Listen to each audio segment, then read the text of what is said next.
Don't look under the internet.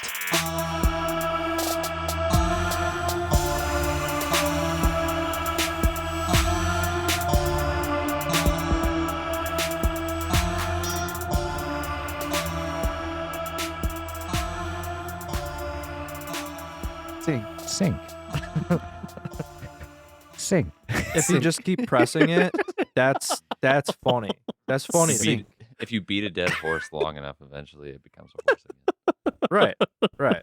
It becomes That's, glue. does that work with? That's called necromancy. Does that work with glue, anything? and then you can glue it back together with Because horses are glue. Wait. You Get think if you turned a horse into glue and then how do we reverse that? If you turned a horse into glue and poured that glue into a horse-shaped mold, is it the same horse? This is a ship of fetus or whatever. Wait, are you about to go into the whole if you take a board like the boards the out ship of a of ship Thetis. thing? God damn Thetis it! But if you smash that ship into a fine sawdust, and then you mix it with a bunch of glue and put it into a ship shaped mold. Now it's a ship. Welcome to Don't Look Under the Internet, everybody.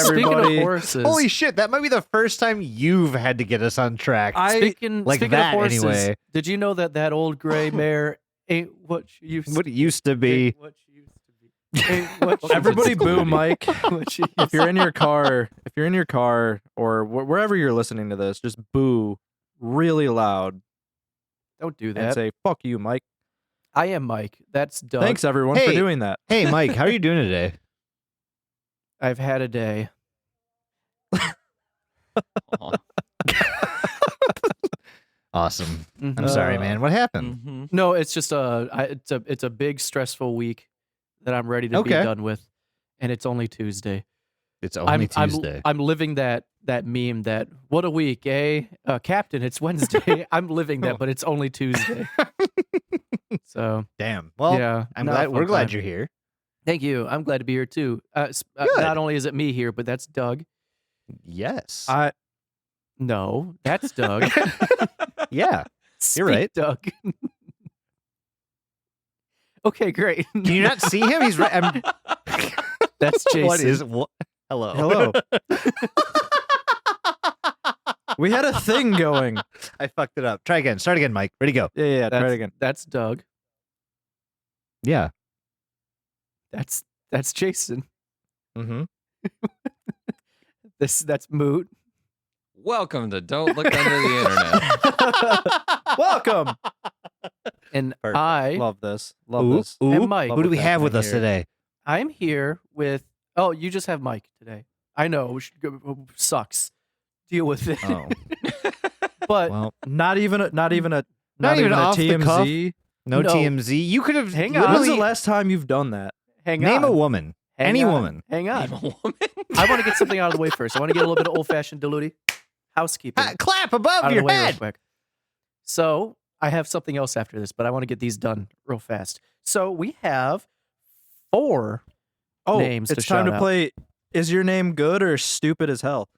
Exactly. This We is the have- best. Huggin 546. Huggin.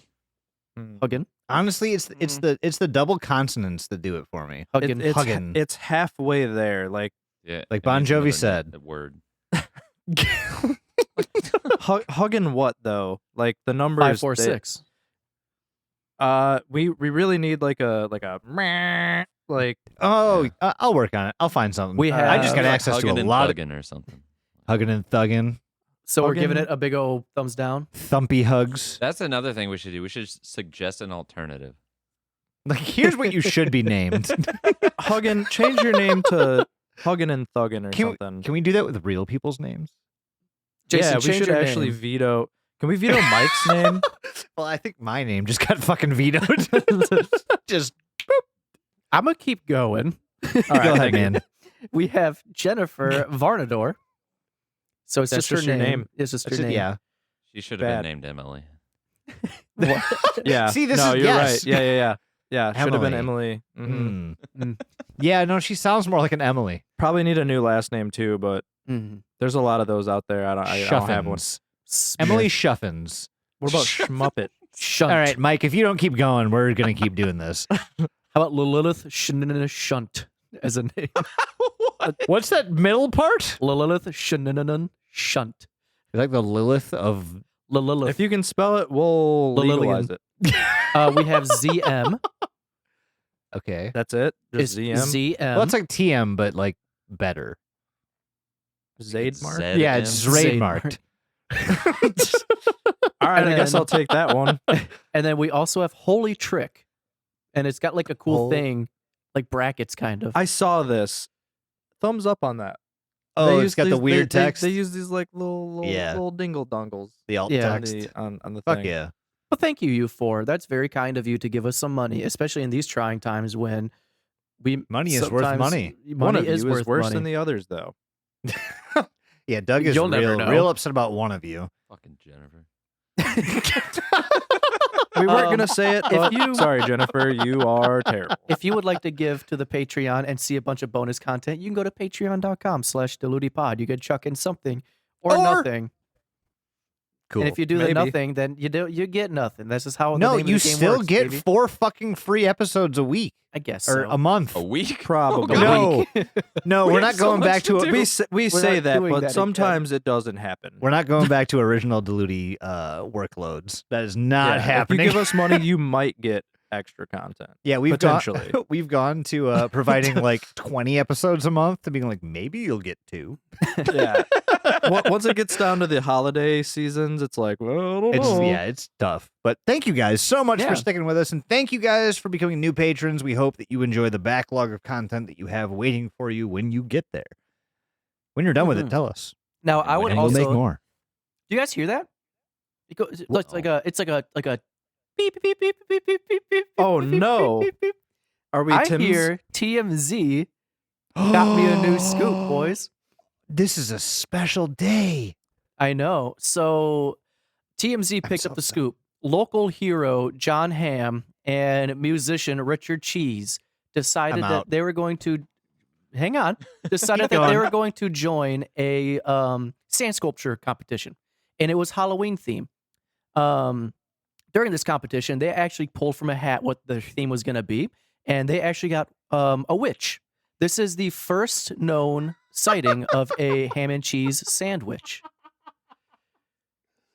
I really thought this was going somewhere with like Boo dick this cheese man. or like something.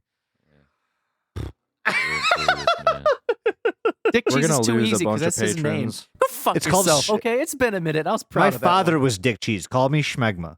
He did this live. Get down. I was very proud of that. Fuck you. Do the episode Mike. without me. Mike, I very clearly enjoyed it. So I'm, We I'm actually in your did corner, do this bud. episode without you. We. Mike. I think. Jason and Doug have already done the episode, and we're just here. We're Yeah. here for have a You good guys are just time. gonna hear We're it at this recording, point. and then Yeah. we're just gonna throw it away. This is What? going to be so confusing to a lot of you. and I'm so sorry. Somebody scooter us. Somebody Yeah, bird Mike. scooter us into what's Mike, happening. that's you. Mike. So I've crawled out of some dark crevices in my day. Not. Nope. This is Try a bad. again. This is a bad scooter. Yeah. I've been yeah. in Jason's asshole once or twice. Better, but let's try it one more time. We're It's going in the right equally as direction. moist and damp and rigid. Back the wrong direction.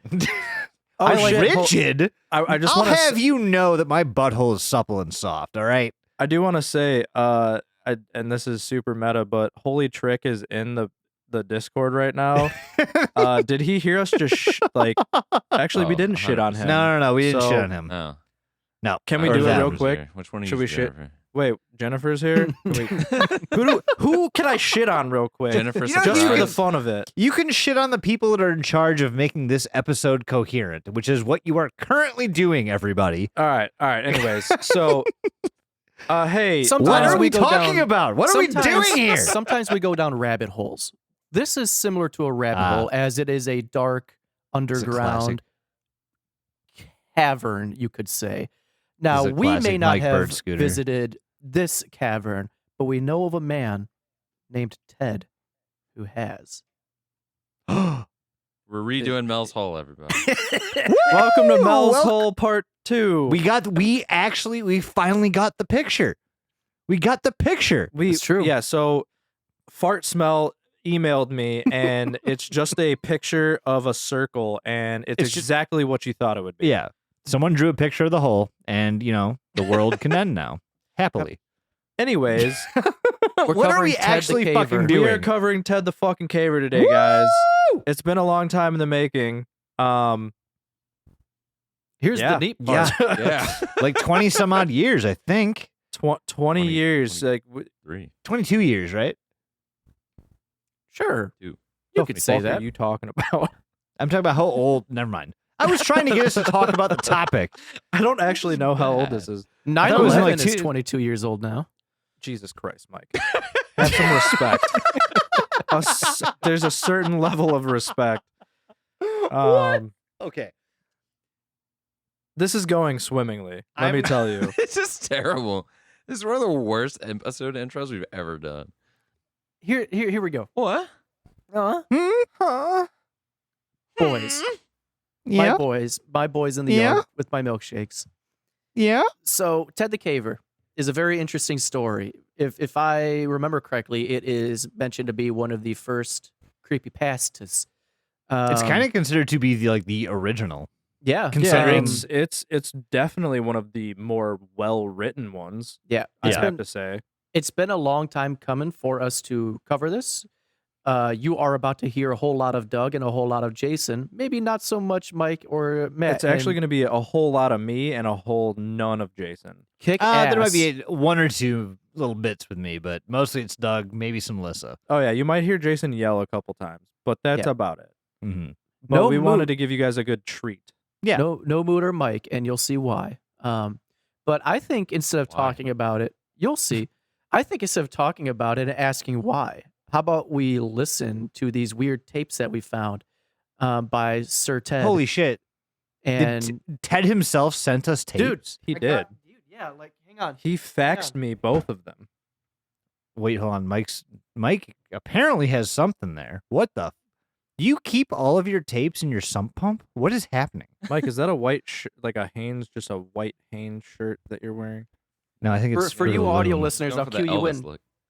For you audio listeners, I'll cue you in. But you visual guys on YouTube, like, look what Ted sent us. I got sent an old mini VHS player. Oh my god, you have the videotape from Videotape it. from it? Camera. It. And he also Ted also sent me like little mini cassettes. That's fucking too. awesome. So I like how we did this thing where we just talked about how much I'm gonna be talking, and then went right into talking about how Ted sent us these tapes. Hey, I'll make it make sense. just stop bringing it up. So I think we should just listen and watch these tapes. And by listen and watch, I mean just listen because the visual I mean, you got can watch. corrupted. Ooh. Mike, open up the Ooh. camera part of that Yeah. and Blow into it. press play, and then zoom in. Like, just throw it at your camera. This will make for great video editing Behind the on cameras. Matt's part. Great, you nailed it. buddy. Good. Oh my.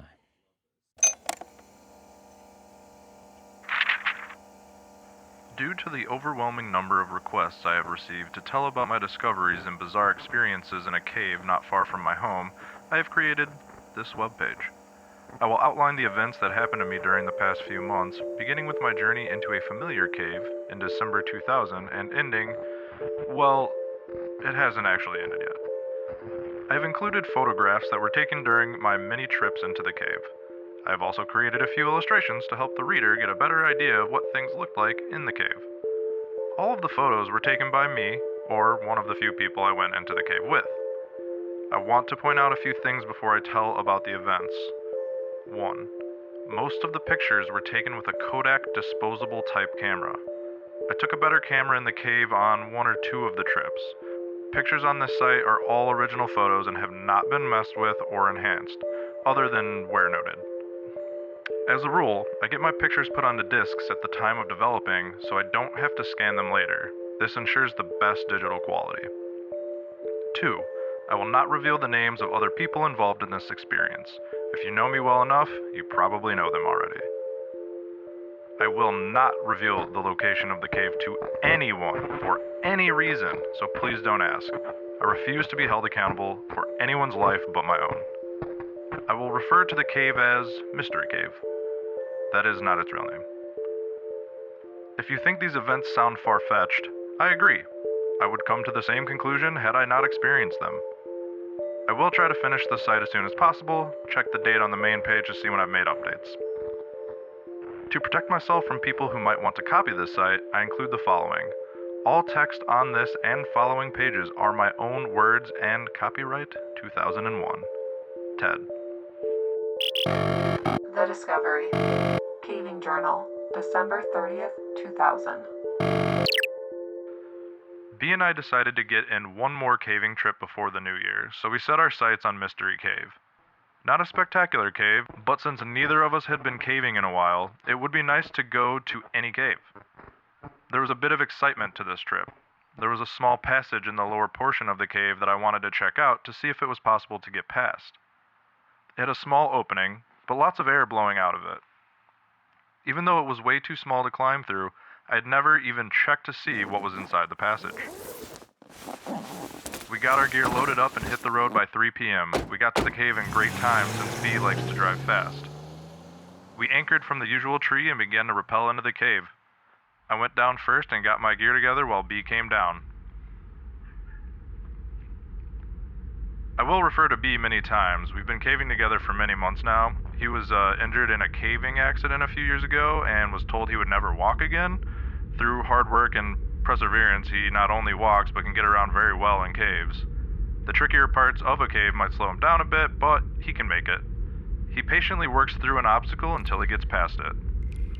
As for the reference to the small opening in the cave, there is a saying among cavers, if it blows, it goes.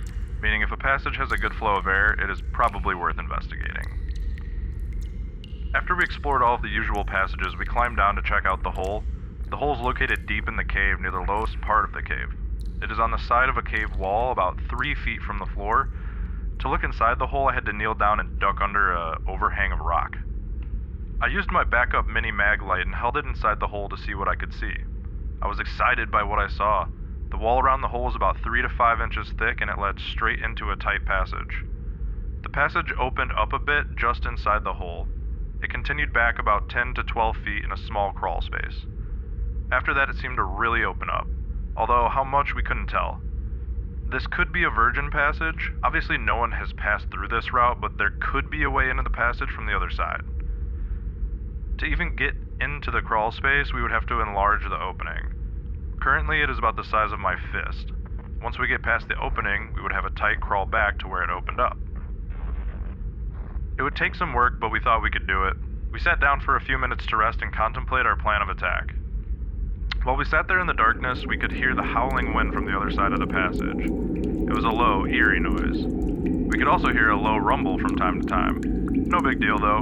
The cave is in the vicinity of a highway and has heavy trucks driving past it. We figured the rumble was the effect of these trucks resonating through the rocks. We determined that our best plan would be to haul a cordless drill into the cave and drill into the rock. Then we could take a bullpen and a small sledgehammer and break up the rock. It seemed pretty straightforward. We would widen the hole big enough to squeeze in and see what was on the other side. The efforts to haul all of the equipment down the hole would be a pain, but we hoped it would be worth it. I named this passage Floyd's Tomb after Floyd Collins. It seemed to look like a tight spot where Floyd spent his last miserable days on Earth. Note, Floyd Collins was a caver back in the early 1900s. He got stuck in a tight crawl space and was unable to free himself. It is an amazing story that is detailed in a book called Trapped, The Story of Floyd Collins. I think that was the title. I don't recall the author, though. Calling our passage Floyd's Tomb was not only a tribute to Floyd, but a commentary on the size of the passage. In retrospect, it is funny how simple I thought it was going to be. Figured a few hours of work and we'd be in. Had I known how long it was going to take, I doubt I would have even begun the project. Had I known what I was going to experience in the cave, I never would have returned. We gathered up our gear and headed for the surface. Normally, I couldn't care less if I ever came back into this cave. There was really nothing special about it, but now I was psyched about getting back and going through. We hadn't even left the cave and we were planning our return trip. The rest of the journal entry talked about the climb out of the cave, our dinner, and our trip back home. Nothing crazy. January 27th through 28th, 2001. B and I were both excited to get back into the cave and get to work.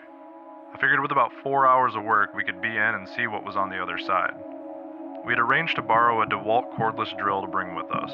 We also had masonry bits to drill with, sledgehammers, 2 of them, to break up the rock, and bullpens to insert into the drill holes, and a few other tools that we ended up not using. Getting the tools down to the worksite proved to be a challenge. One of us would climb down with the rope and then stop at the ledge or a good resting place. Then the other person would lower the tools. We kept repeating this routine until we got to the bottom of the cave. Then we had to drag the tools through the hole. It took about an hour to finally get it to work. B took the first turn at the hole. After an hour of exhausting work, we could tell that we were not going to get through in one session. We kept trading off, and after we worked ourselves into a sweat, one would take a break, get some food and water, while the other went to work. The routine went like this. To begin work, we had to get down on our knees and do our best to avoid smacking our heads on the ceiling. Working in this awkward position, we would drill into the wall around the hole. That was difficult work. We really had to push on the drill, and it was just pretty slow progress. Then we inserted the bullpen into the hole and hammered on it until the rock broke up. Then we would repeat the process. To give you an idea of how slow it went, the typical size rock that would break off was about fingernail size. If we broke off a large piece, about 1/3 of the size of my palm, it was cause for celebration. From time to time, for variety, we would just wail on a cold chisel with a 5-pound sledge. It was a slow progress. The problem with the sledge was that we couldn't take a good swing because of the tight quarter. Side note, even though we spent many hours and several trips working on the hole, we never did find a better technique for widening the hole. The drill, bullpen, hammer got the best results for our efforts. We came up with some crazy ideas for breaking up the rock, everything from TNT, never seriously considered it, to hauling a generator to the mouth of the cave and running an extension cord down onto a jackhammer. We even thought about using liquid nitrogen to freeze the rock and make it more brittle. It was about then that our first battery met an abrupt death. We had a second battery, so we swapped them out. The second battery lasted a little longer because we hammered and chiseled a little more often and a little longer each time. Finally, after about 3 more hours of drudgery, the second battery died, and we called it a night. Whew! We could tell that we had done some work in the cave, but it was not much. For the first time since we got in the cave, we both sat back and took a break. It was nice to check out the results of our hard work. Then we noticed the howling again. It seemed to be a little louder than the last time we were there. We just figured the wind was blowing a little stronger outside. What we could not figure out was the rumbling. It too seemed to be louder and more frequent. This time we could not attribute the noise to trucks. The road that the trucks drove on was not very busy to begin with, and at that time of night it should be dead. Yet the rumbling continued. It seemed to be coming from deep within the passage. B said he would ask some veteran cavers what could be causing the noise. We didn't spend a long time admiring our work. We still had to haul the gear up and out of the cave. Actually, we left some of it in the cave. It was still difficult work. What made it worse was that we were both exhausted. Our original plan was to be done with this cave and hit a couple of other caves in the area the next day. Instead, we decided to crash at a nearby motel, charge up the drill batteries, and go back to the mystery cave. Side note, my journal goes on at length about the night after we left the cave. We got a room, dinner was excellent, I didn't sleep good despite the fact I was exhausted. We both slept in, so we got a late start back into the cave.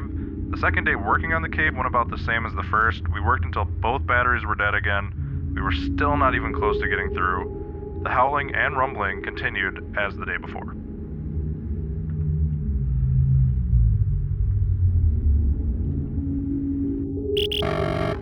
On caving. The cave was discovered several decades ago when construction in the area unearthed its entrance. From that time to the present, it has been visited by mostly locals in the area and avid cavers in the region.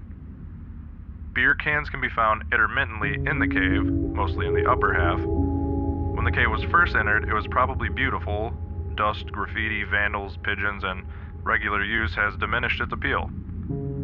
There are still places in the cave where small formations remain undisturbed, as a reminder of what the rest of the cave used to look like. To enter the cave, one must have a good length of rope in order to rappel down into the rock. A nearby tree serves as a good anchor point. Once the rope is tied to the tree, about 20 feet away from a small cliff, it can be tossed over the edge of the cliff to a small ledge 15 feet below. Cavers can then descend the short distance to the entrance. Once inside the cave, artificial light must be used. My light source of choice is a battery-operated helmet-mounted light known as a TAG light. Safe caving calls for at least 2 sources of backup lighting. For my backup lighting, I have a mini mag light mounted to my helmet and another helmet-mounted light in my pack, which I always carry with me. I also have glow sticks that I can carry with me. These are not considered good sources of backup light by some, but they are good use for taking lunch breaks, and they could be used to get out of a cave if the other sources fail. After a short climb over large rocks, the caver comes to a large pit. The same rope is used to reach the bottom of the pit. The drop is only about 50 feet or so, but it's not free hanging. In other words, you can't slide straight down the rope, which is preferable. You have to snake your way around sharp rocks as you descend. The ascent is made more difficult for the same reason. The pit varies in diameter from about 10 feet to 3 or 4 in a few places. The walls are lined with sharp white rocks called popcorn. Let me correct that. It used to be white, but is now covered with dust and dirt that was kicked down from above by years of caving. The popcorn makes it painful to brush against the side of the pit. My choice of clothing is Levi's, t-shirt, gloves, and knee pads. I usually leave the cave with a few scrapes, but at least I am comfortable while I climb around inside. The temperature is stable year-round. It feels cool in the summer and warm in the winter. We have gone in on freezing days, and 10 feet into the cave, it is warm enough that coats are not needed. It is a good temperature to work in, as we learned. For this size drop, I usually use a figure-8 descending device. For the climb up, I attach myself to the rope using a Petzl ascender, but I climb up on my own without using the device. It is there merely as a safety attachment, in case I slip. Other cavers have their own methods of getting down and up. At the bottom of the drop, the caver gets to do some crawling for a while. There's a small room, about 6 by 6 feet, at the bottom that gives the caver a spot to leave his harness and ascending gear. Since there is no more steep drops, the harness is not needed and will only get in the way. Once the caver gets down to the 6 by 6 room, he can take a break under a ledge while the rest of the party comes down. Then he must drop to his knees to negotiate a 10-foot long passage that is only a few feet high. This is where the knee pads come in handy. The floor is covered with a soft dirt, intermingled with bits of broken rock from above. The thin layer of dirt does nothing to soften the blow to the hands and knees as the caver works down the crawl space. As a reward, at the end of the crawl, he gets to drop to his belly and scoot under a tight squeeze. Not really tight, just something low enough to make the caver scoot along in the dirt. Once the caver gets on the other side of the squeeze, there are a few feet of crawl space. Then the cave opens up enough to stand. For most of the rest of the cave, the caver can stand or at least stoop. The cave splits off into several passages at this point. 2 routes wind around rocks and crevasses and come to an abrupt dead ends. The other 2 lead to small pools of water. Each route is fun to explore. They all lead on for 100 feet or so in a gradual downward slope. Most of the time, the caver can walk upright in the passages. Other times, he will have to climb over large boulders or occasionally crawl on hands and knees. Water is a common occurrence in caves. I've been told that one of the local residents was one of the first people in the cave and that his cousin dove into the pools using scuba gear. He said that the cave continued down for a couple hundred feet underwater. What they were hoping for, and what happens frequently, is that the passage comes up somewhere else with a virgin cave passages to explore. Unfortunately, I don't possess the knowledge to give more detail about the types of rocks in the cave. When we were drilling, we would have some parts that were easier to drill than others, and there were different colors in the rock. Refer to my photos. but that is the best I can do to describe the makeup of the cave. At the point the cave split into 4 routes, the 2 passages that dead end are to the immediate left of the caver. Straight ahead and to the right are the passages that lead to pools of water. The entrance to the passage on the right is the largest of the 4. The arched opening rises nearly 10 feet in the air, ending a mere foot below the cave ceiling. As the caver enters the passage, the ceiling gradually lowers until it is about 6 feet high.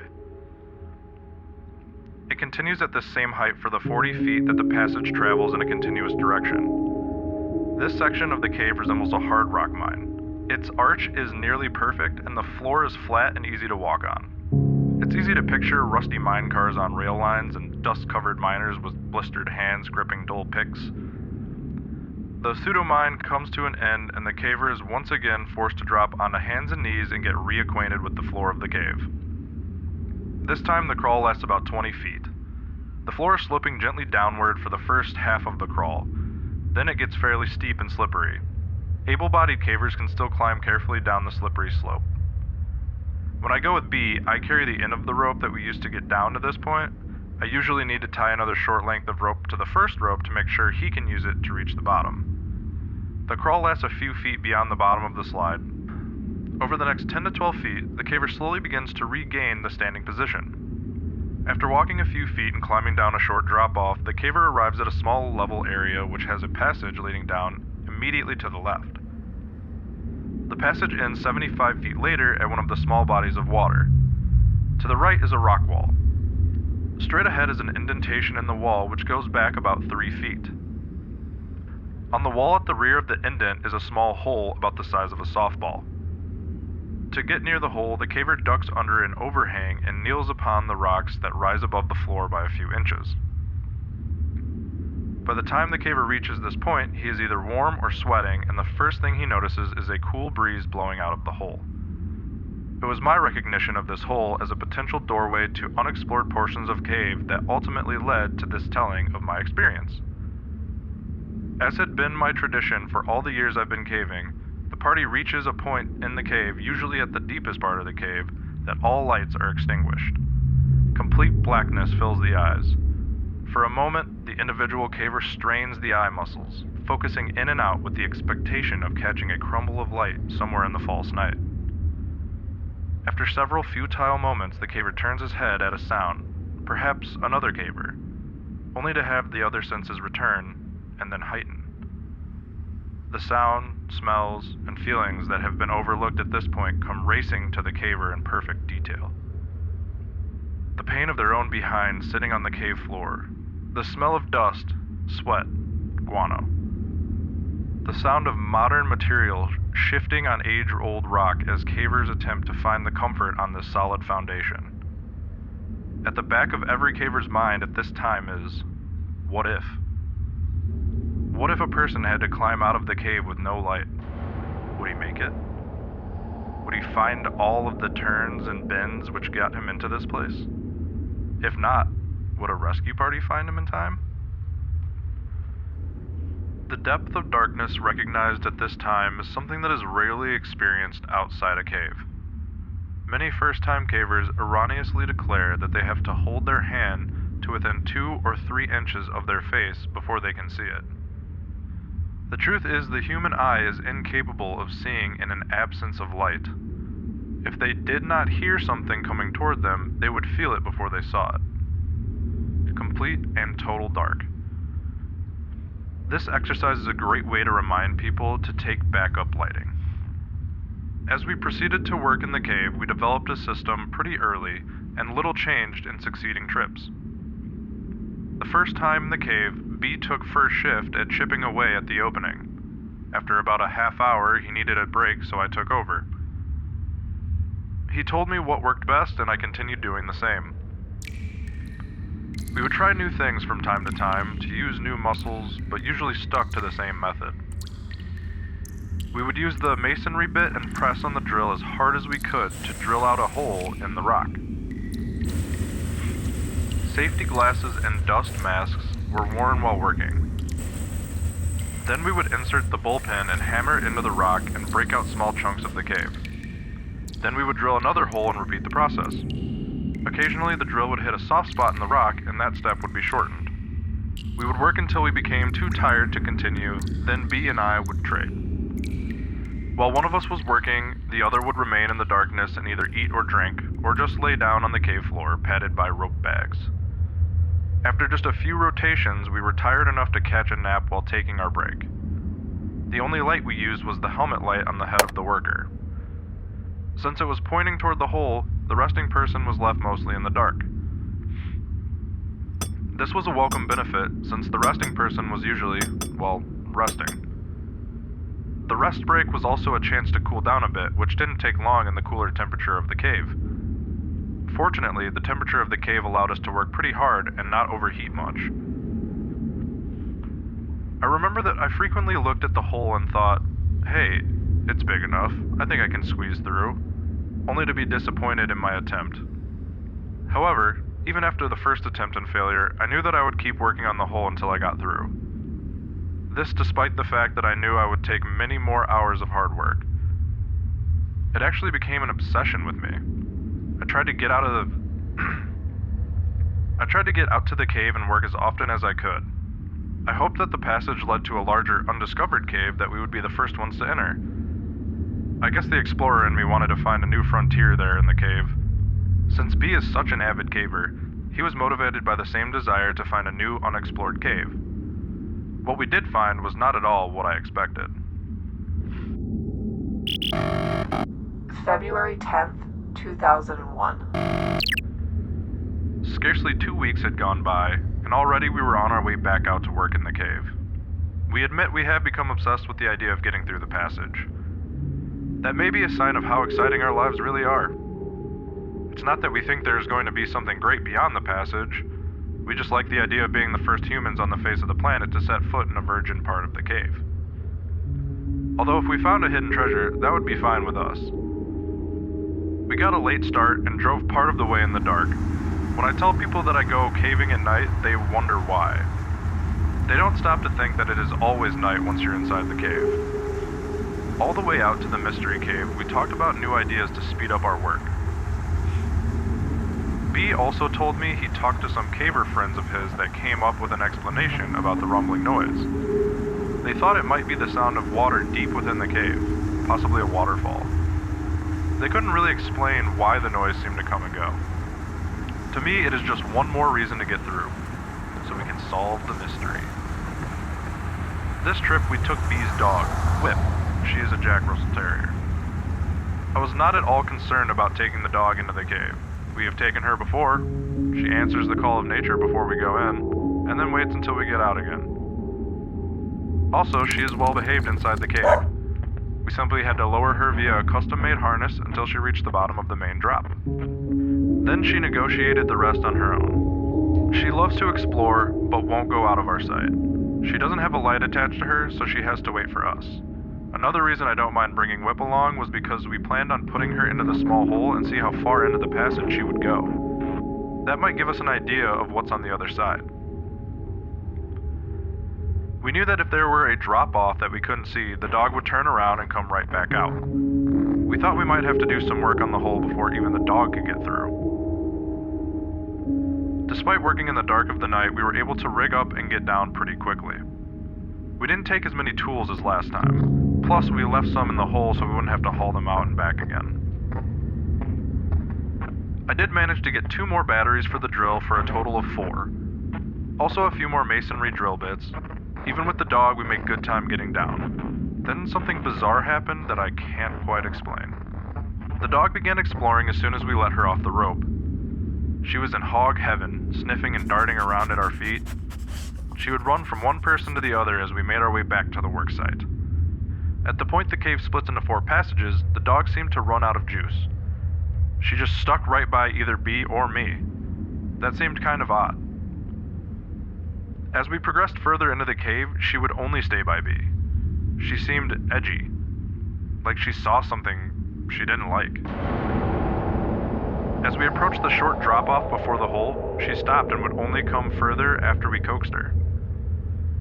The hair on her back stood on end. Finally, as we got within 20 feet of the hole, she began to whimper and hide behind B. Her tail was between her legs and she was cowering down on the ground. Strange.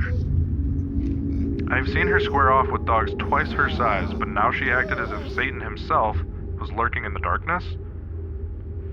I figured there must have been animals that used the cave as a home, and Whip smelled their scent.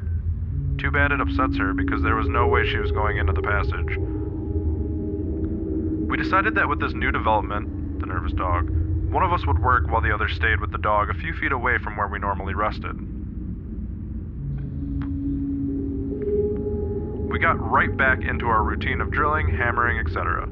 With our extra supply of batteries, we were able to really push hard on the drill and not have to worry about using up the batteries. This did not make our work any easier, but it did speed things up a little bit. Progress was still slow. I really didn't mind though.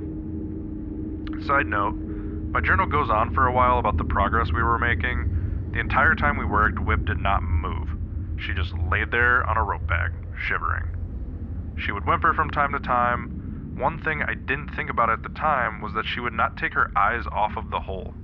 We should have been more observant of this intuitive animal. We were on our 4th battery when the second bizarre thing happened to us. B was working. He had just finished drilling a hole and was getting ready to hammer the bullpen when he stopped working and looked into the hole. I was kicking back, almost asleep, and hardly paying attention to B. I could see in the eerie glow a puzzled and intense look on his face. He looked over at me and shook his head. I asked him what was up. He said that he swore he just heard a strange noise emanating from the hole. He said it sounded like a rock sliding on rock, sort of like a grinding sound. I assumed his ears were just ringing from the drill. He didn't wear any earplugs this trip. He assured me he heard what he said he heard. I didn't have an explanation, so I went back to dozing. B sat in the quiet of the cave for a long time before he resumed work. Also, he would stop from time to time and just listen. B is very grounded and not one to pursue some imaginary sound. I believe he heard something, but I'm not too concerned about what it was. I assume we will figure it out once we get through the passage. The final battery lasted another hour or so. We were sitting around talking about our progress when I decided to see if I could get my head through the hole. My head easily fit, but there was no way my shoulders were going in. As I was kneeling there contemplating how close we were, I noticed something that B overlooked. The wind had stopped. In all of the times I've been in the cave, I've always felt the wind blowing. The last time we were out working on the cave, the wind was blowing worse than ever. Even earlier, we remembered the breeze cooling us off. But now, nothing. B said he did not know when it stopped. The rumbling had ceased too. Bizarre. This plain old cave was becoming mysterious. We talked for a long time in the dark cave. We debated what could possibly be causing these unusual events to occur. I think part of the reason we were sitting in the dark was because we were both too hammered to move. We could come up with no reasonable explanation for the strange things happening in the cave. After sitting for at least half an hour, we slowly loaded up our gear and started for the surface. Whip couldn't have been happier to get out of there. Once again, we left some of the tools in the cave. We just put them in the hole. Not enough people used the cave to worry about it. Plus, we were too tired to care. We made a lot of progress this trip. It helps to have the extra batteries. We still have a long way to go, but it sure is nice to see how far we've come. Quick note, the rest of the journal entry talks about climbing out of the cave, getting a room at a motel, and crashing. We were beat. In retrospect, I can't believe how casual we were about everything that was happening in the cave. At the time, the only thing we could think about was just, getting into the passage. Everything else was just a minor distraction. I do recall thinking that it would be nice to get in and see how the mechanics of the cave worked, where the wind was coming from, what was making the noise, etc. Now, weeks later, I think of my ignorance and naivety and shiver.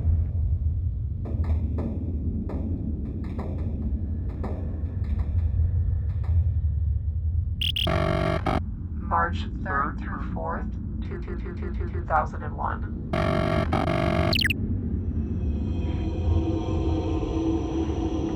It took us 3 weeks before we got back out to the mystery cave again. Our attitudes have changed a bit since we first started the project. In the beginning, we looked at the whole thing as a fun adventure. Since the last trip out, we found ourselves taking a more serious approach. On the drive out this time, our conversation was a little more subdued than before. We hadn't talked much since the last trip, not for any reason, but scheduling conflicts. Instead of discussing ways to get through the passage, we found ourselves talking about rational explanations for what had happened. Neither one of us had any ideas that would explain the unusual occurrences we experienced on the last trip.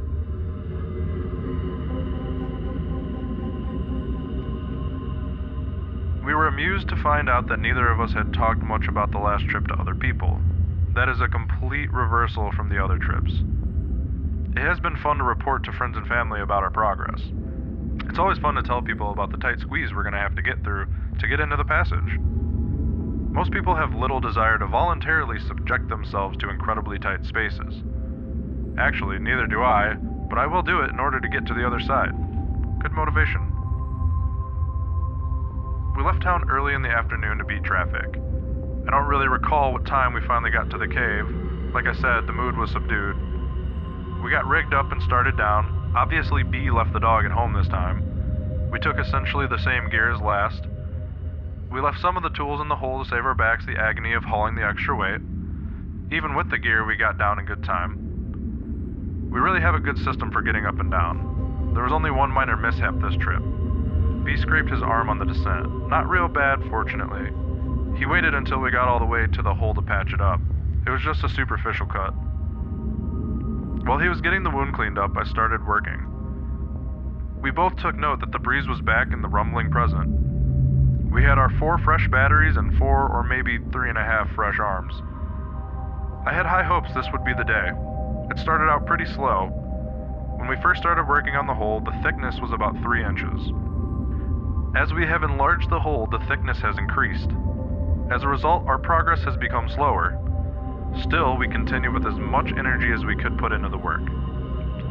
The hole was big enough, at least, for me to put the hammer into the hole for reference, then put the camera into the hole and take a picture of Floyd's tomb. It's been nice to see the pile of broken rock below the hole getting bigger and bigger. We have both realized that we're just going to have to put in a certain amount of work in order to get through, so we just get down to business. We don't usually talk much while we work, since one of us is making a lot of noise with the drill or hammer. Break times are used to chat momentarily about whatever topic pops into mind. The breaks take place whenever the guy that's working decides to switch roles. We both put in some pretty good work sessions. I have a little more stamina than B, but he gets just as much done in a shorter amount of time due to his upper body strength. We still celebrate the small victories we encounter along the way. Whenever a section we've been working on crumbles, we cheer. On the rare occasion that a fist-sized rock falls from the entrance, we whoop and holler. That one small chunk of earth that no longer separates us from whatever lies on the other side. I still harbor the fantasy that there is a hidden entrance to the other side of the passage, and years ago a Spanish explorer hid their treasures in the cave and sealed up the entrance, and it has remained untouched until we find it. B has a more realistic, although more mundane theory. He figures there is more cave on the other side. We'll see who's right. This trip out, I wanted to see if we could speed up the work by using larger masonry bits. I purchased some good-sized ones from the hardware store at a good-sized price. One was larger in diameter than all the rest. The other was smaller around but longer. I had pretty much concluded that the big one might be too big, and I was right. We tried to get it to go into the rock, but progress was very slow. We tried pushing for all we were worth, and all we got was tired. The larger bit just created too much friction area for our strength. It might have worked with a hammer drill, but we didn't have one. The longer bit worked fine with our drill. We relied on it for most of the work we did this trip. I thought we were going to be out one bit, and a drill, and my hand, when the bit broke off toward one end. I was pushing as hard as I could on the drill with the bit a few inches in the wall, when it snapped. I nearly rammed the drill through the wall from pushing so hard. We were able to retrieve the bit and keep using it, minus a couple inches. It still worked great. Only once in a great while did we resort to hammer and chisel. Work was proceeding as normal until about the time we were on our 4th battery. I was kneeling down and working the drill slowly into the wall at the time. I had my earplugs in, my safety glasses on, and was lost in my own thoughts. Suddenly, over the Suddenly, over the squeal of the drill wearing down on the rock, I heard a strange noise. It was loud. I could hear it over the noise of the drill, even though I had the earplugs in. At first, I thought it was just the drill bit doing its job on the cave. It would frequently complain by screeching and whining as we forced it into the wall. But this was different. It took me several full seconds to comprehend that this was coming from inside the hole and not the bit. I stopped drilling and yanked my earplugs out just in time to hear the most terrible scream I've ever heard trail off and echo into the darkness of the cavern. I stared wide-eyed at the hole. For several moments I didn't move, nor did I breathe. I turned and looked at B. Moments earlier he had been lying on the rope bag catching a nap. Now he was standing upright, mouth open, with a look of concern on his face. I turned and looked into the hole again, half expecting to see a demon face staring back at me. Nothing was different in Floyd's tomb. I fixed my gaze on the back of the squeeze where the limits of my light reached. There was no motion, only darkness beyond the reaches of my light. In the complete silence that followed, I could hear my heart pounding in my ears. Not another sound could be heard in the cave.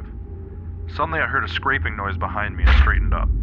I nearly knocked myself out hitting my head on the overhang. It was just B moving to turn on his light, but I was so wired it nearly sent me to my grave. B spoke again and I jumped. He said to get some rocks and put them into the hole. He explained that whatever animal had made that noise might be able to get through the hole. I immediately grabbed a few rocks and hoisted them through the opening.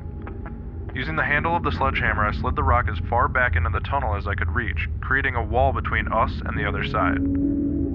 Since the squeeze is so small, it didn't take long. The entire time I was doing this, however, I was thinking that the noise certainly did not come from an animal. I didn't know if B really thought it was, or if he was just trying to convince himself. I didn't say anything to him about what I thought. From the time it happened to the writing of this journal entry, 2 days later, I've tried to come up with some possible sources for such a noise. To describe it, I would say it sounded like a cross between a man screaming in fear and a cougar screaming in pain. It sounded like it came from the hole and was roughly 100 feet away. The horrific noise reverberated through the cave and through my ears.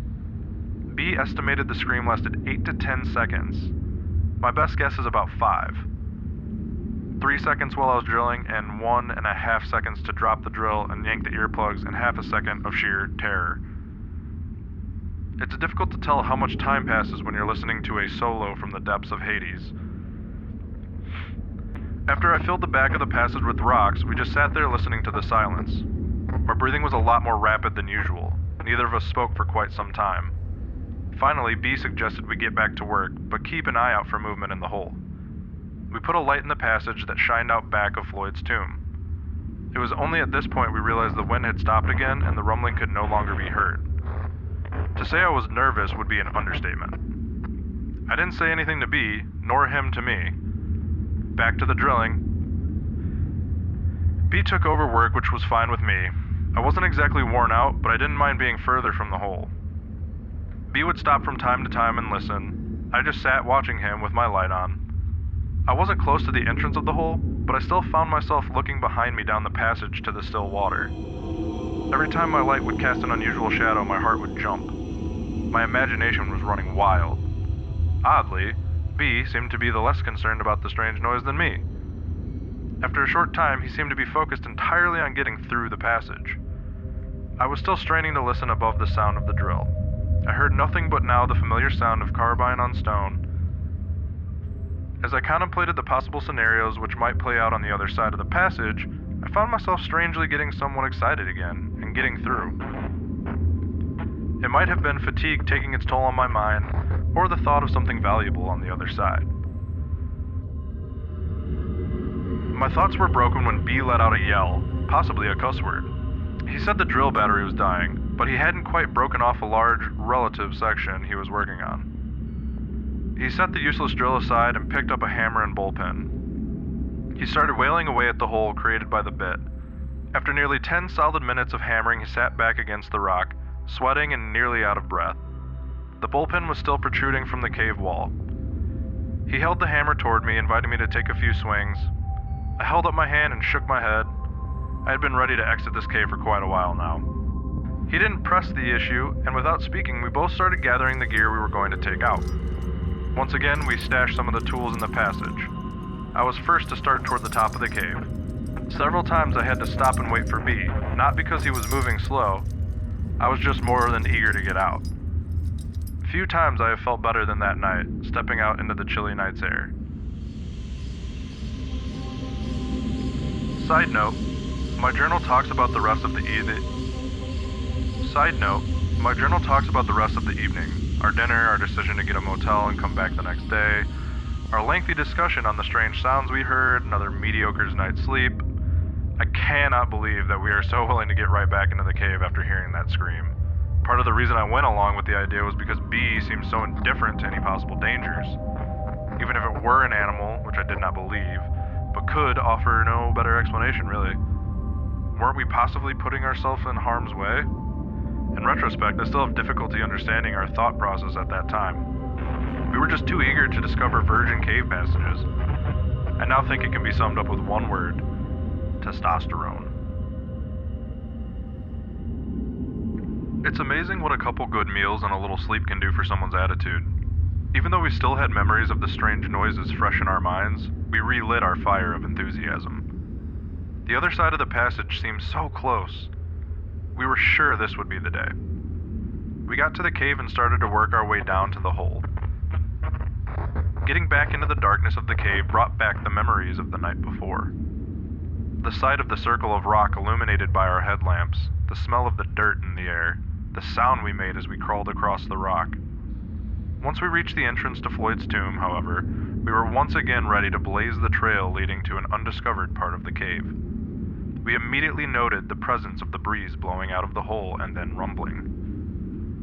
The bullpen sticking out of its hole was an obvious sign of where we needed to begin work for the day. B took over where we left off the day before. I took up residence in the same spot I occupied the night before, even though I was already well rested and wanting to start work. B was making the hammer sing with each blow. After a mere 2 to 3 minutes, he let out a cheer. He turned to reveal a handful of rock that used to be attached to the cave. He was breathing heavy, but had a big smile on his face. So did I. For the first time, the strange noise had been forgotten, and the vision of success captured our attention. The lower left-hand corner of the hole had been giving us grief because of the thickness of the wall at that point. We felt that if we could just remove that corner, we might be on our way inside.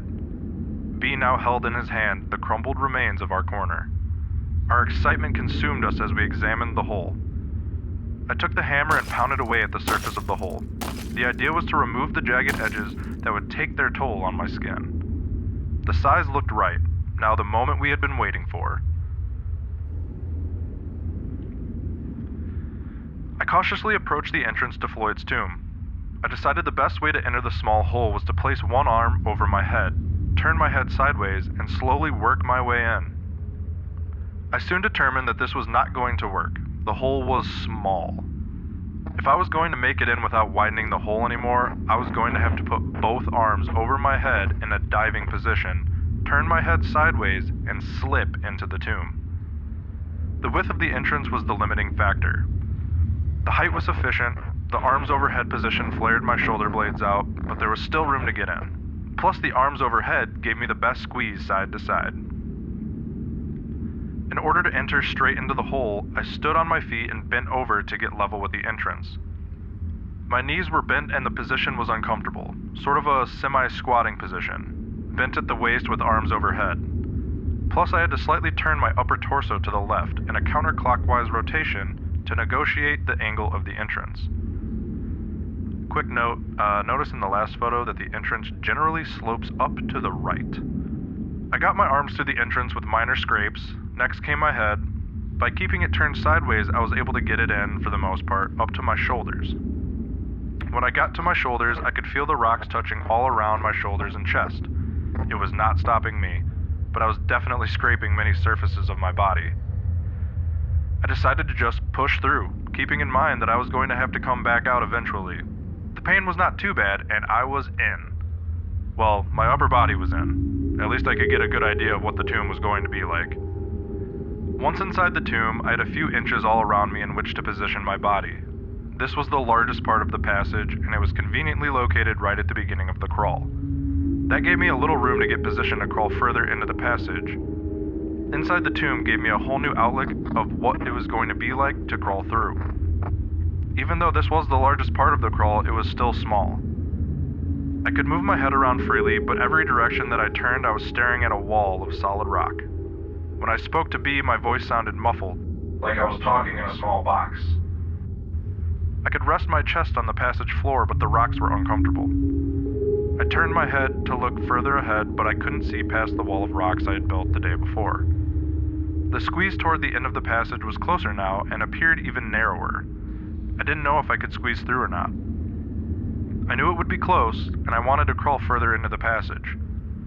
First, however, I had to get some of those loose rocks that were lying on the passage floor out of my way. I was disappointed to find out that most of the rocks that looked loose were actually attached to the floor. I was hoping to be able to just scrape them out of the way. I had just put the sledgehammer into the passage before me, so at this point, I used it to push the rock wall we had made further back into the passage. Then I dragged the sledgehammer back and forth across the floor to move any loose rocks, or break up the solid ones. By sliding the head of the hammer around the squeeze, I determined the narrowest part of the squeeze was about 7 inches high. I figured we would have to do some more work before I could slip through. The entire time I had my head in the passage, B was just kicking back, listening to my descriptions and progress reports. Up to this point, the size of the passage was not too big of a deal. I was in an incredibly small passage, but only my upper body was in, and since it was the largest part of the passage and my arms could move freely, I was pretty calm. Then it was time for a push. I slid the sledgehammer up as far as I could reach. Since my body filled the entire entrance, I could not slip the tool out, so it was easier to push it ahead. In order to rotate my hips to the proper angle to enter the hole, I had to lean my upper body on my forearms, use my feet to climb the wall outside the hole, and then slowly crawl into the hole. My hips barely fit. Once they cleared the entrance, I could relax a bit and get in position to work toward the squeeze. I decided to try the one-arm forward technique to get through. The passage was so narrow that whatever position I started with, I would have to stay with through the entire length. There was just no room to move around or change positions. I would also have to turn my head one way or another and keep it in the same position. This crawl was tight. Moving forward at this part of the passage was relatively easy. I could use my forward arm, my left arm, to pull and my other arm to push. At the same time, I would wiggle my body, trying to arch as much as I could to keep my chest off the rocks. I tried both ways and determined that I would turn my head to the right. It felt the most comfortable. I began to learn things as I went. I determined that the small flashlight in one hand would be nice. Then I could shine it ahead and get a better idea of what I was about to crawl over. This was a difficult maneuver because I had to look overhead. Since my head was turned, it became immediately obvious that we were going to have to do some more work removing rocks from the passage floor. As I moved along the surface, I was constantly scraping my chest on the rocks. They were sharp and it was painful. Occasionally, I would cause a rock to slide along under my chest and actually wedge me between it and the top of the passage. I would then have to back up and either try to move the rock to the side with my cheek using a sweeping motion with my head, or back way out and move it with my forward hand. My little trip into the passage represented a major milestone in my caving career. When I began caving, I did not feel very confident going through tight spaces. Even the little squeeze at the beginning of this cave was an obstacle to overcome. By pushing myself and forcing myself to try the narrow passages, I have become much calmer about tight spaces. Still, this passage represented a new benchmark in small spaces. I had not been faced with anything this small. I don't remember having to take off my helmet before now. With this passage, it is mandatory. As I mentioned before, not only do I have to take off my helmet, but I have to turn my head to the side in order to fit. The journey into the tomb went like this. After I had twisted my hips into the passage, I took a few minutes to stop and work out a game plan.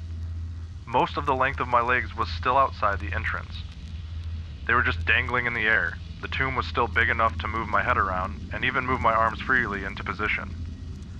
It was larger than the rest of the passage, but not by much. It was like sticking your head into a box. Everywhere I looked, there were rocks, and not too far from my head. Any sound I made was muffled and dead. The narrowest part of the passage was about 10 feet in, and at this point I was about 3.5 feet in. At about the 4-foot mark, I would have to commit to whatever position I felt comfortable and stay that way until about the 12-foot mark, at which time the cave started opening up. I went in with my left arm forward and head turned to the right. B had given me a flashlight that I held in my left hand. As I inched forward, I would try to brush the loose rocks away with my left arm. This was somewhat successful, but there was a lot of rocks I missed or could not move. As mentioned, the first little bit of the crawl moved along fairly quickly, since there was a little room above me to negotiate the passage. Then the walls started to close in around me. I had a few extra inches on each side of me, but the top of the crawl was getting very low. At about the 7-foot mark, I could feel the top rubbing my back as I would arch. After another half foot, I couldn't arch anymore. I had to just push ahead with my toes and pull with my forward arm. I decided it would still be a good time to see if I could back out. I tried it and it was pretty easy. That gave me a lot more confidence. Still, I had B tie webbing to my feet just in case he had to pull me out. My neck was starting to get sore from being cranked to the side. My head was getting heavy, but to rest it, the only option I had was to lay it down on the broken rocks. It was painful, but I did it quite frequently. I was staring at the wall to my right. It was a mere 4 to 5 inches from my face. Most of the time I wasn't watching the wall. Either I had my eyes closed, which I sometimes do when I go through a tight spot, or the light wasn't shining in a direction that did me any good. It was very quiet in the tomb. Other than my own breath, I was breathing heavy from the effort it took to move. Thankfully, the breeze was present and cooled me off. By lifting my head and carefully touching the ceiling from time to time, I could gauge the size of the passage that my body would soon pass through. Much like a cat using its whiskers to gauge the opening of a fence, at the 7.5-foot mark, I could tell things were about to get real tight. While laying in the darkness in a passage deep within a cave, one is in a unique position to ponder. A mountain literally resting on top of me, the entire earth lying below. One tiny movement of earth and I would cease to exist, or worse, to recognize the fear shared by Floyd Collins as he lay there trapped for days deep within the heart of the Mother Earth, incapable of freeing himself from this earthen prison. Picture yourself in my position, lying on your stomach, your left arm extended over your head. Your right arm is at your side, having only a few inches in which to move. Your arms and hands are sore and bleeding from crawling and pulling yourself across the broken rocks. Your entire body is resting on those rocks. Your neck gets tired of holding your head off the rocks, so you gently rest your cheek on the rock. Once you start again, you have to push with your toes to scoot your body forward, sliding across the rocks. After moving a few inches, you are breathing hard and have to rest. As you inhale, you can feel your back pressing hard against the top of the squeeze. It takes several minutes before you recover enough to press forward. The entire time you are lying there, you think about how you are going to get back out, and what if. Well, that's pretty much what I was going through at that point in the passage. Quick note, I decided that this would be a good time to throw in a photo of the squeeze. This photo was actually taken on a different trip, but it shows how tight things were at that point in the passage. Notice my head turned to the side, not by choice, and you can see how I would rest my cheek on the rocks. You can also see how difficult it is to look ahead of me. My arms are pinned to my side, and I later determined that would be the best position. There's virtually no space between the top of the passage and my back. Tight, not for the claustrophobically inclined. When I reached the point where my back was rubbing and I could feel with my head the passage was not getting bigger, I knew it was most likely not going to get through still. I decided to give it one more push. If I had been in this position a year ago, I would have been in a state of panic, but not today. I was pretty pumped. It took a few minutes to rest, and then I went for it. I exhaled completely all of the air in my lungs. This caused my chest to collapse enough to scoot forward a few inches. Because it takes so much effort to scoot, I only went a few inches before I had to stop and breathe. As I inhaled, my chest pressed hard against the floor and my back against the top. It took a little longer to get my breath back. Unbelievably, I did it again. Exhale, scoot, rest, again. Only a few inches, repeat. I took a few extra minutes to enjoy this position, pinned in this small passage. Wow, I could not believe how relaxed I was. I tried one more time to exhale and scoot. My back was rubbing too much to continue. Despite the failed effort, I was psyched. I took several long minutes to lay there and recover from the effort. B had been encouraging me the entire time. It was fun to hear him cheer when he saw my shoes go deeper and deeper into the hole. Backing out was not too difficult, but it did take some work. I encountered the same obstacles as when I went in. After wiggling my hips out of the hole, which took some time, I had trouble getting my shoulders out. Both arms were overhead at this point. My shirt was getting caught on the rocks, and my shoulders were brushing the sharp rocks. After struggling to find a good position, I gave up and just pulled my upper body out. Scrape! My shirt pulled up over my head, and I had some nice scrapes on my shoulders, but I didn't care. To me, this trip was a success. I had pushed myself beyond what I thought was possible. I kneeled at the entrance and I looked into my narrow passage I'd just been in. The rock wall was now at the 11-foot mark. I had pushed it a little with my forward arm. The smallest point was at the 9-foot mark. We were close. Between the work and the excitement, I was tired. I just sat on the rope bag, grinning. Whew! What a trip. Quick note, the rest of the journal entry talks about the usual, our climb out, dinner, trip home, etc. On our way home, we brainstormed and came up with some ideas that would help us get through. We both invented some tools to remove the rock on the floor deep within the passage. We were both very excited about this trip, I from pushing my limits in the cave, and B from his success in climbing out of the cave. This was the first time he was able to climb all the way out without the help of climbing devices, nor my help.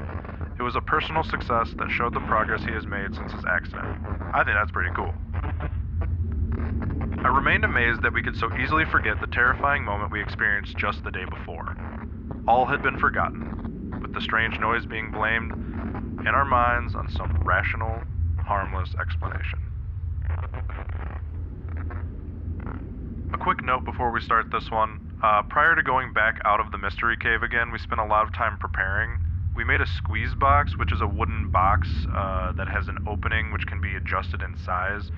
We could then crawl through the opening and measure to see how tight of a squeeze we could fit through. From what we were able to determine, that I needed about 8 inches in height to get through the smallest portion of Floyd's tomb.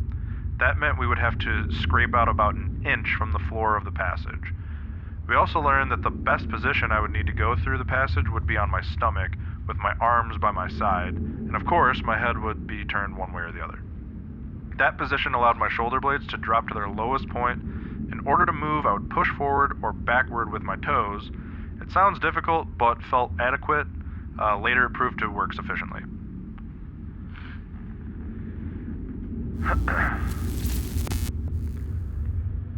The second thing we did to prepare was to construct the tools we invented to work with in the cave. I came up with a clever way to chip away the inside of the passage without having to climb inside. I had my neighbor weld together several lengths of steel pipe in a manner that would allow us to take it apart while we climbed down to the tomb. We made our own tips that we could screw into our pipe to reach the area we needed to work on. B came up with a cool design for a scraper using an angle iron. He had his neighbor weld it together. It proved to be an invaluable tool for scraping and removing rock. We were both proud of our inventions. I also made a device to hold my drill that attached to our pipe. We ended up not using it since B's scraper device worked so well. I took an oath. I made a vow. I would not leave this cave until I had made it through that passage, conquered Floyd's tomb. This would be the trip. It had been a long time since we had been out to mystery. We had been busy though. We had made the tools we had talked about. It was fun coming up with the ideas for the tools. Also, we made a squeeze box to determine the best technique for getting through the tight spot. Plus, we knew about how much rock we needed to remove before we could get through. We were excited to get back out to the cave to finish our project. Our climb down to the passage took a little bit longer than usual since we had extra tools to carry. Once we got down the passage, we immediately got to work using B's scraping tool with the pipe I had made. It worked like a charm. We could hammer the pipe on one end and the scraping tool on the other end dug into the rock. Then we could push the debris away all through the passage and out of our way. When we need to measure our progress, we would turn the scraper sideways into the passage and observe the clearance. We worked for about 2 hours before I had desire to try the tomb. I just wanted to make sure I was going to make it through on the first try. B made one more sweep of the passage floor, clearing any loose rocks from where I would be crawling, and pushing the wall we had made to the back of the squeeze. I made preparations for the crawl by fashioning duct tape suspenders to prevent my shirt from sliding around while sliding across the rock. I went with a flashlight in my hand, even though my hand would be at my side. I knew I would need it once I got through. As an expression of faith, I did not tie a rope to my feet. I was confident I was going to make it. Finally, I made the attempt. Quick note, although I didn't mention it in my journal, we did notice the breeze was back and the rumbling was present. Since we didn't do any work to the entrance, I had to go through the same dance routine to even enter the passage. Once I got my upper body through the hole, I shined the flashlight ahead of me to work out a plan of attack. The passage didn't seem any bigger than the last time I was there, but most of the work was done deeper in the squeeze. I paused for a few minutes, then twisted my hips to get my lower body in. I slowly inched forward, and my entire body filled the passage. Before I was completely in, I got into position for the push. I dropped both of my hands to my side and I turned my head to the right. Then I began to inch forward. Once my toes were in the cave, I used them to push forward. To keep from scraping my body, I would walk using my shoulders, knees, and toes. Progress was slow but steady. That was fine by me. A foot or two before the tight spot, I could already tell there was a little more room. Even so, I began to touch the roof of the passage with my back. This time, however, I was able to continue moving forward. I reached the lowest point in the passage and I could tell it was still going to be tricky. Even with the work we had done clearing out the loose rocks, I still felt sharp pebbles rolling under my chest as I slid along. When I could feel my back brushing the top of the passage in several places, I reverted to my technique of exhaling. Before I began, however, I took a minute to lay there in the passage. I could see the glow of B's flashlight as the rays of light managed to squeeze past my body. I could feel the cool breeze evaporate the drops of dirty sweat on my forehead. I could feel 1,000 sharp edges digging into the surface of my skin. I felt the twinge of excitement as I realized that the goal we had set out to achieve weeks ago was about to be realized. This thought alone made me want to keep moving, no matter how tight the passage became. I breathed in and out rapidly for a few moments, then began. Exhale. Scoot. Stop to catch my breath. Repeat. After just a few inches of scooting, I could raise my head off the floor of the squeeze and tell that the passage was beginning to open up. I relayed this information to B and we both took a few seconds to celebrate. During the rest of my slide through the passage, B was cheering me on. Virgin Passage! And Neil Armstrong Territory! Were the phrases that we kept repeating. I was grinning ear to ear. Even though the passage was beginning to get larger, it was still slow going. I had to continue scooting along for another 1.5 feet before I could slide my arms underneath me to use them to crawl. At that point, I felt my journey was essentially over. I was able to sit up slightly and move the rock wall we had erected several trips ago. These rocks served as a somber reminder that a little caution would be wise. I shouted back to B that I was through. We both took a moment to congratulate ourselves on our success. B would likely never be able to squeeze through the passage and see what I was seeing, so I gave him a description of what it looked like. At this point, I only had my mini-mag, so I could not see very far into the passage. The end of the passage made a gentle right turn and seemed to go for a ways. I was unable to do anything at this point but sit due to the size of the passage. All of the broken rocks we had pushed through Floyd's tomb were around me at this point. There were no other signs of human intrusion. I had to wait until B passed me my helmet light to get a better feel for the cave. B used the pole we had made to slide me the end of a rope. Then I was able to pull all of my gear through the squeeze. The first thing he sent through was my helmet and light. After I got the light fired up, I was able to see our new section of cave. Hours! It was an exciting experience to see the result of hours of hard work over the course of several weeks, and at this point we still had no idea what the cave had to offer. The only thing I could see was the passage immediately following the squeeze. It was a narrow passage with a low ceiling. I would easily be able to get through it, but I would have to crawl. I began taking pictures so I could show B. I asked B how far he thought I should venture into the new cave in light of the strange events that had occurred. For the first time, he too toned down his enthusiasm as he remembered the noises. He slid the pipe through the tomb with a loosened tip on the end. He said I could use it as a weapon if I ran into an animal or... He also told me to make sure we could hear each other as I progressed into the cave. Another quick note, even though we were at least thinking of the possibility of running into trouble, we never really considered the fact that if I got into trouble, B would never be able to rescue me. and in fact, no one would be able to get to me for many hours. If I were in serious trouble, as in hurt, there was no way anyone would be able to get to me in time. But symbolic of the whole experience, we were focused on our goal and the potential dangers we faced, so far we can, dodge the proverbial bullet. So far. I strapped on my gloves and knee pads, grabbed my camera, and began my adventure. I crawled through the passage, which was about 20 feet long, and at the end of the crawl, the cave bent slightly to the right. I would have had to climb up a gentle slope, but then I would be able to stand by the end of the next section of cave. The next section was about 40 feet long. In addition to having a higher ceiling, the walls were a little wider than the section I had just crawled through. Both sections were relatively straight. The floor was covered in rock, which crunched as I crawled and then walked across it. The walls were basically the same as much of Mystery Cave, except pristine. It was obvious no one had ever been there before me. Upon closer examination of the walls, I found two delicate types of formations. The first resembled several chunks of grated cheese tied together on one end, with the rest of the cheese just flopping down. The second formation was just tiny strands of rock thinner than human hair. It looked pretty cool. I found several examples of both kinds of formations. I was not even through the second section of the cave, and I could barely hear B. Cave passages are not very acoustically friendly. I shouted to him that I would go for a half hour, then return. He said that would be fine and to be careful. Then I proceeded to explore some more. I could walk nearly upright at this point. I was on the third straight section of the cave when I discovered a crystal formation on the wall to my right. It was in several layers on the wall, resembling clear candle wax that was allowed to melt and drip down the wall. There were several small stalactite-looking formations formed by these crystals. The longest was about 4 inches in length. There would have been one much longer judging by the size of the base, but it had just broken off. I looked to see if I could locate where it ended up, but I couldn't find it. The passage continued on for another 100 feet or so before the cave opened up a little.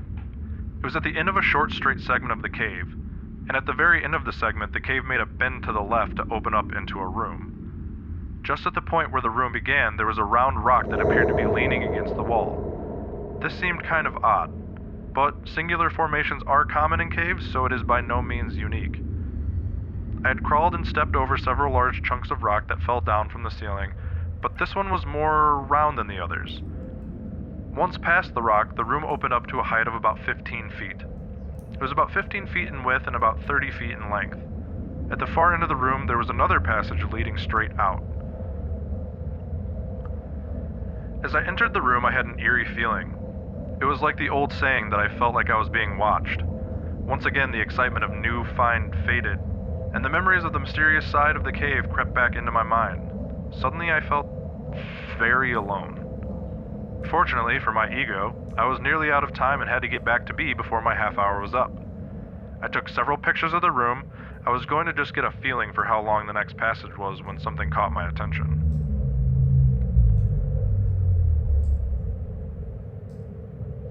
On the left side of the room of the wall, at about eye level, I discovered what appeared to be hieroglyphics.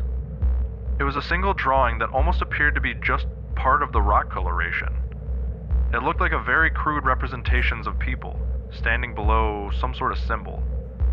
I was pumped. This meant that there had to be another entrance to this cave. Even if the entrance was closed or blocked, it might mean an opportunity to open it and get B into the cave. I took another look at the drawing to make sure I could describe it to B. Then I took some more pictures and headed back to B. When I got back to the squeeze, I could barely talk fast enough to let B know everything I had discovered. He was just as excited to hear about our newfound treasures. As we debated what our next move would be, I began to send my gear back through the tomb to B. I told him it would be best if we got someone else to come back with me in case something happened. He agreed, and once I got all of my gear through, I was faced with the wonderful task of having to negotiate Floyd's tomb again. Another quick note, theoretically a person should be able to get out of a passage he just crawled through by simply reversing what he just did. If he contorts his body a certain way to get in, he should be able to get into the same position to get out. In practice, this may not prove to be possible or practical. Such was the case with the tomb. I determined in advance that I would attempt to go head first back through the squeeze. I knew that I could definitely make it by going feet first, but that would mean backing up all the way through the tomb. That would take a long time and be very exhausting. My only concern in going head first was that when I got to the end of the squeeze, I would have to get through the hole he had made without the benefit of being able to twist my body. Oh well, I chose to go head first and deal with the exit when I got to it. I started into the squeeze very close to the tight spot, so at least I would have it over with soon. It turned out to be tricky getting through. I had to shift my hips to the right a little to get through, but I just kept plugging away at it. My hands were once again by my side. My head was turned to the right, and I was scooting with my toes, and once again I was using my head as a gauge to tell when I was at the tight spot, then when I was past it. I seemed to get tired a little quicker on the way out, must have been from all the work we had done to get through.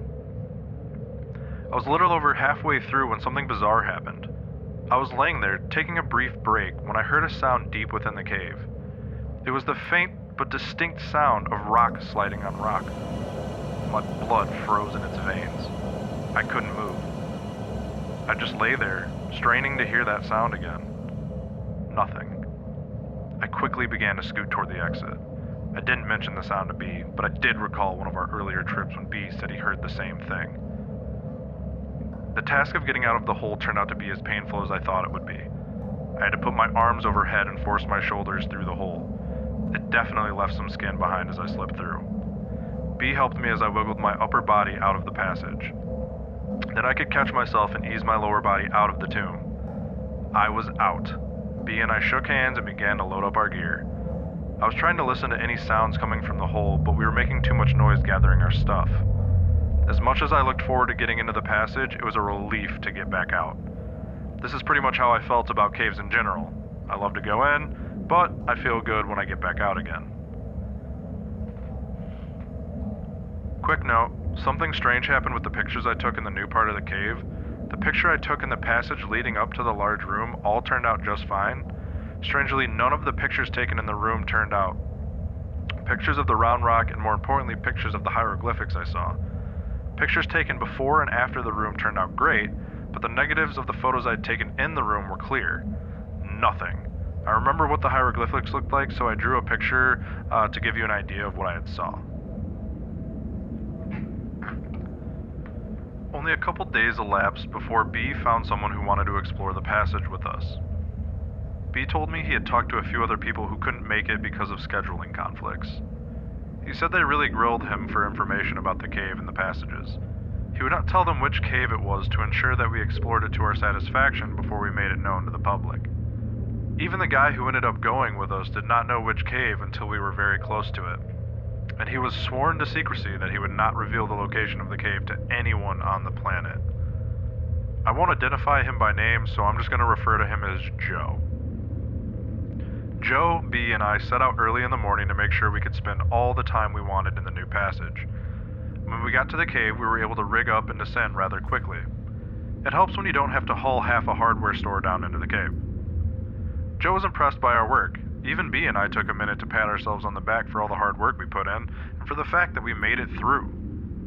Joe is a rather thin caver who has had a lot of experience in caves. He said this might be the tightest squeeze he's been in, but it didn't bother him. I knew that physically he would be able to make it, since I was bigger than him and I made it. He was just as excited as us to get through the cave and get to caving. Maybe more. He quickly got ready and he was waiting to hear what the plan of attack was going to be. I figured I would send him through first, since he was ready and I would follow. B would pass our gear through and wait for us on the outside of the passage.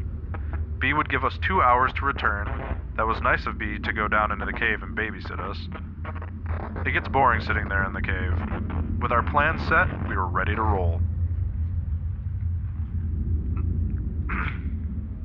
Quick note, it was perhaps irresponsible of us not to tell Joe about all the unexplained events that occurred in the cave until after he had gone through.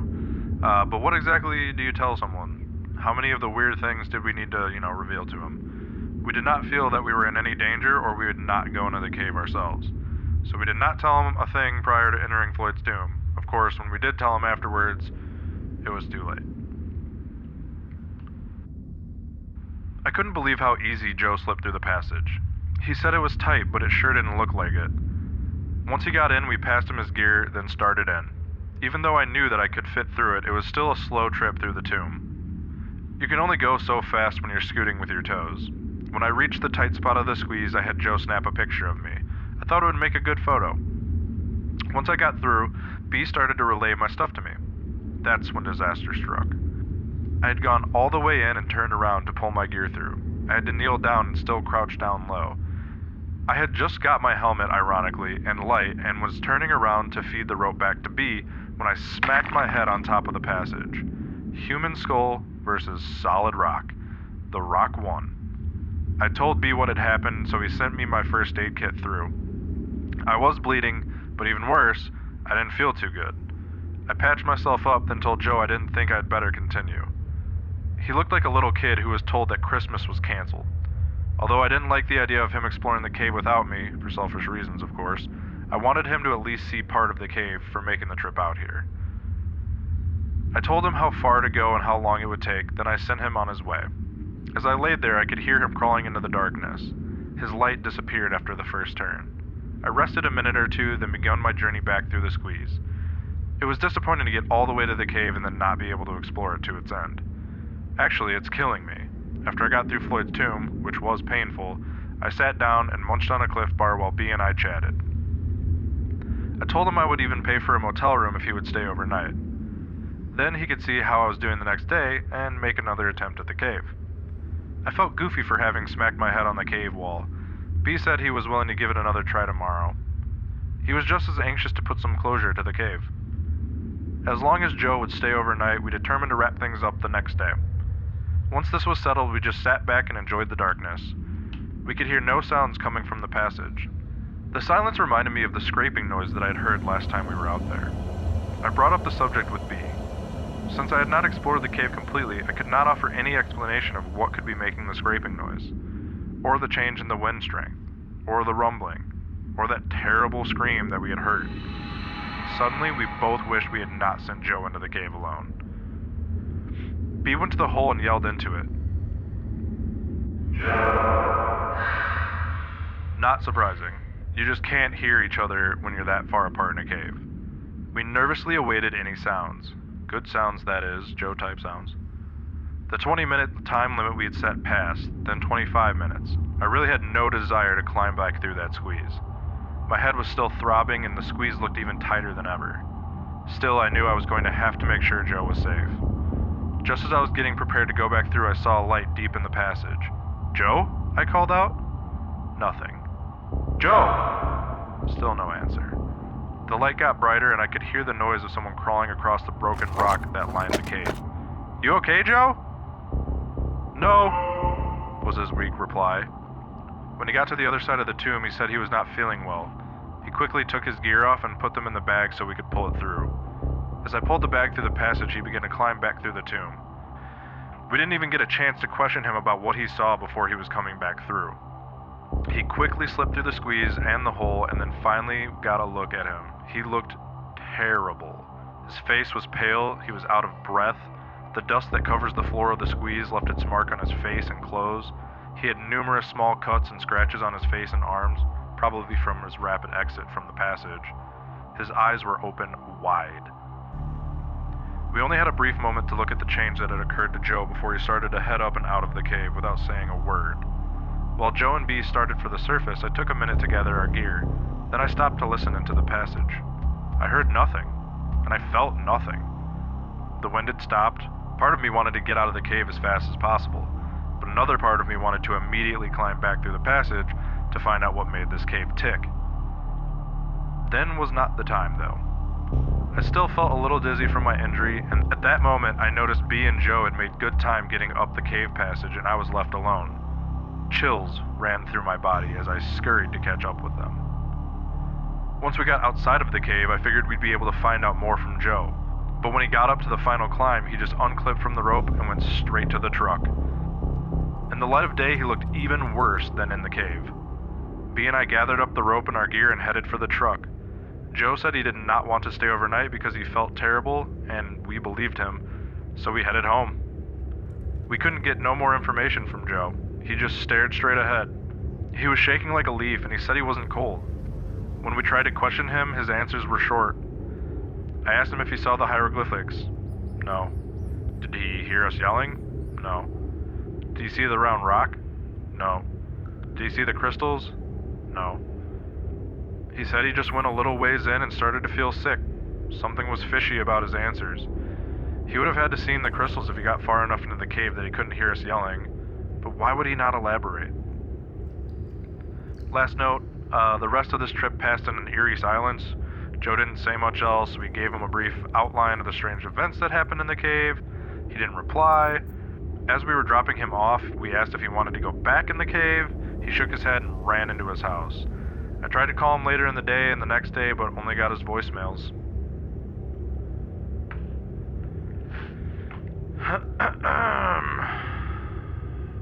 Do we just fucking kill it?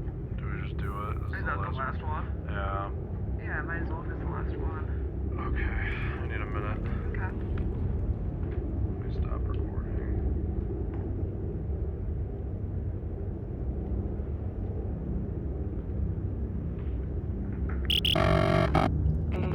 April 28th, 2001. Quick note, in this journal entry I discussed briefly the feelings B and I had at this point. I would like to elaborate on those feelings and set the mood for this part of my journal. I hope I can successfully convey our exact thoughts and feelings as we contemplated our next move. If not, I'm afraid we'll appear to the average reader as being ignorant, naive, or downright foolish. This cave represented to us the culmination of weeks of hard work, complete with an array of emotions. From fatigue to fear, anticipation to pain, from frustration to glory. To us, we were not standing on the brink of possible destruction, but rather honoring an unspoken commitment. Much like a parent of a wayward child, we were not about to abandon our child out of fear of the unknown. Like it or not, this cave had become a part of us, and now we must see this adventure to its fruition. Additionally, verbose explanations aside, we were being eaten alive with curiosity. Despite the overwhelming number of unexplained occurrences we experienced, we had to go back into this cave. What was making the rumbling noise? What caused the change in the wind strength? Etc., all the way down to Joe. What could have possibly happened to him? What did he see or experience? We had many lengthy discussions about what our next move would be. We kept coming to the same conclusion: we had to return to the cave. We could offer no possible scenarios that would solve the many riddles held deep within the cave. The only way we could hope to complete the puzzle would be to conquer the cave. We were going back to Mystery Cave. 2 weeks after our trip with Joe and we were on our way back to the cave. To prepare for this trip, we contracted the local cave rescue group and got permission to borrow their low-voltage two-way phone. The phone consists of 2 transceivers and a long spool of thin wire. I would then be able to unwind the wire as I went into the passage and stay in contact with B the entire time. We also thought it would be a good idea to take a video camera into the new passage. I purchased a case that would protect my video camera from dust as well as sharp rocks. I was more than willing to pay the cost of the case just to make sure B got to see the entire passage. My head was doing fine. I still had a light red line mark on the spot where I tried to break the rock with my head.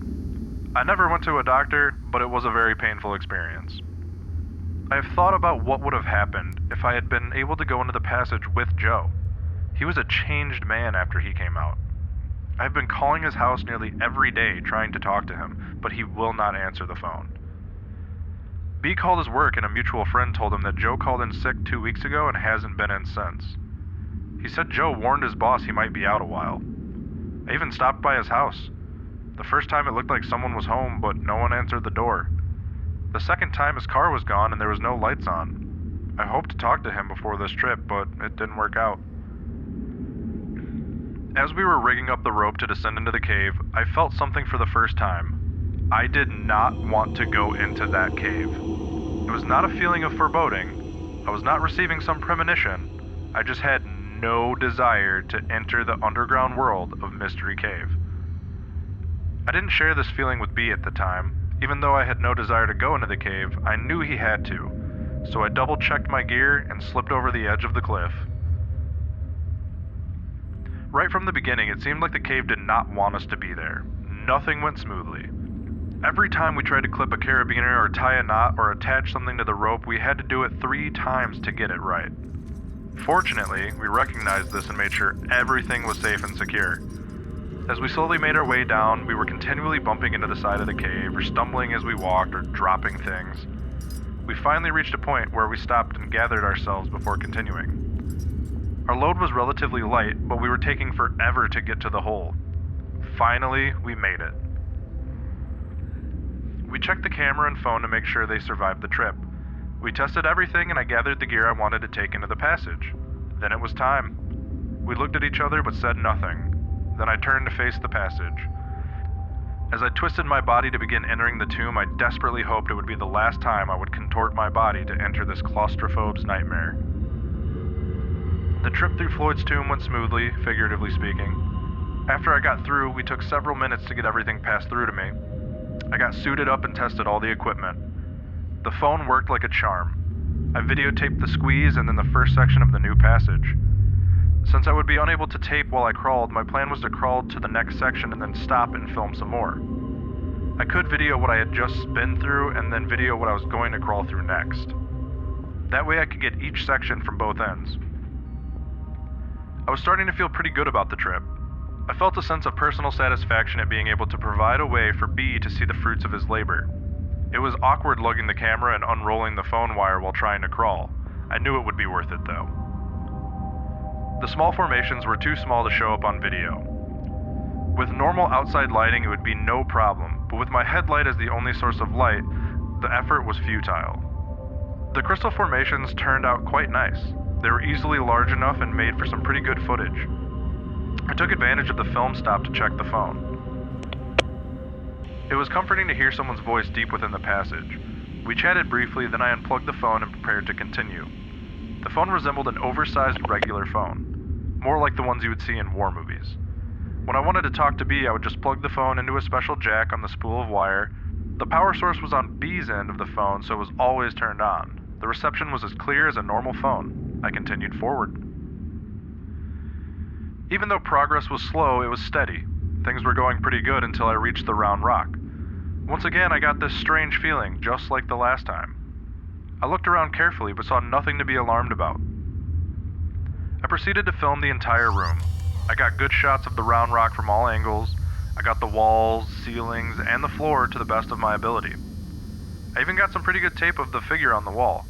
It was difficult to make out exactly what it was on the video, but you could definitely tell something was there. After I taped everything to my satisfaction, I moved toward the end of the room to prepare to explore new territory.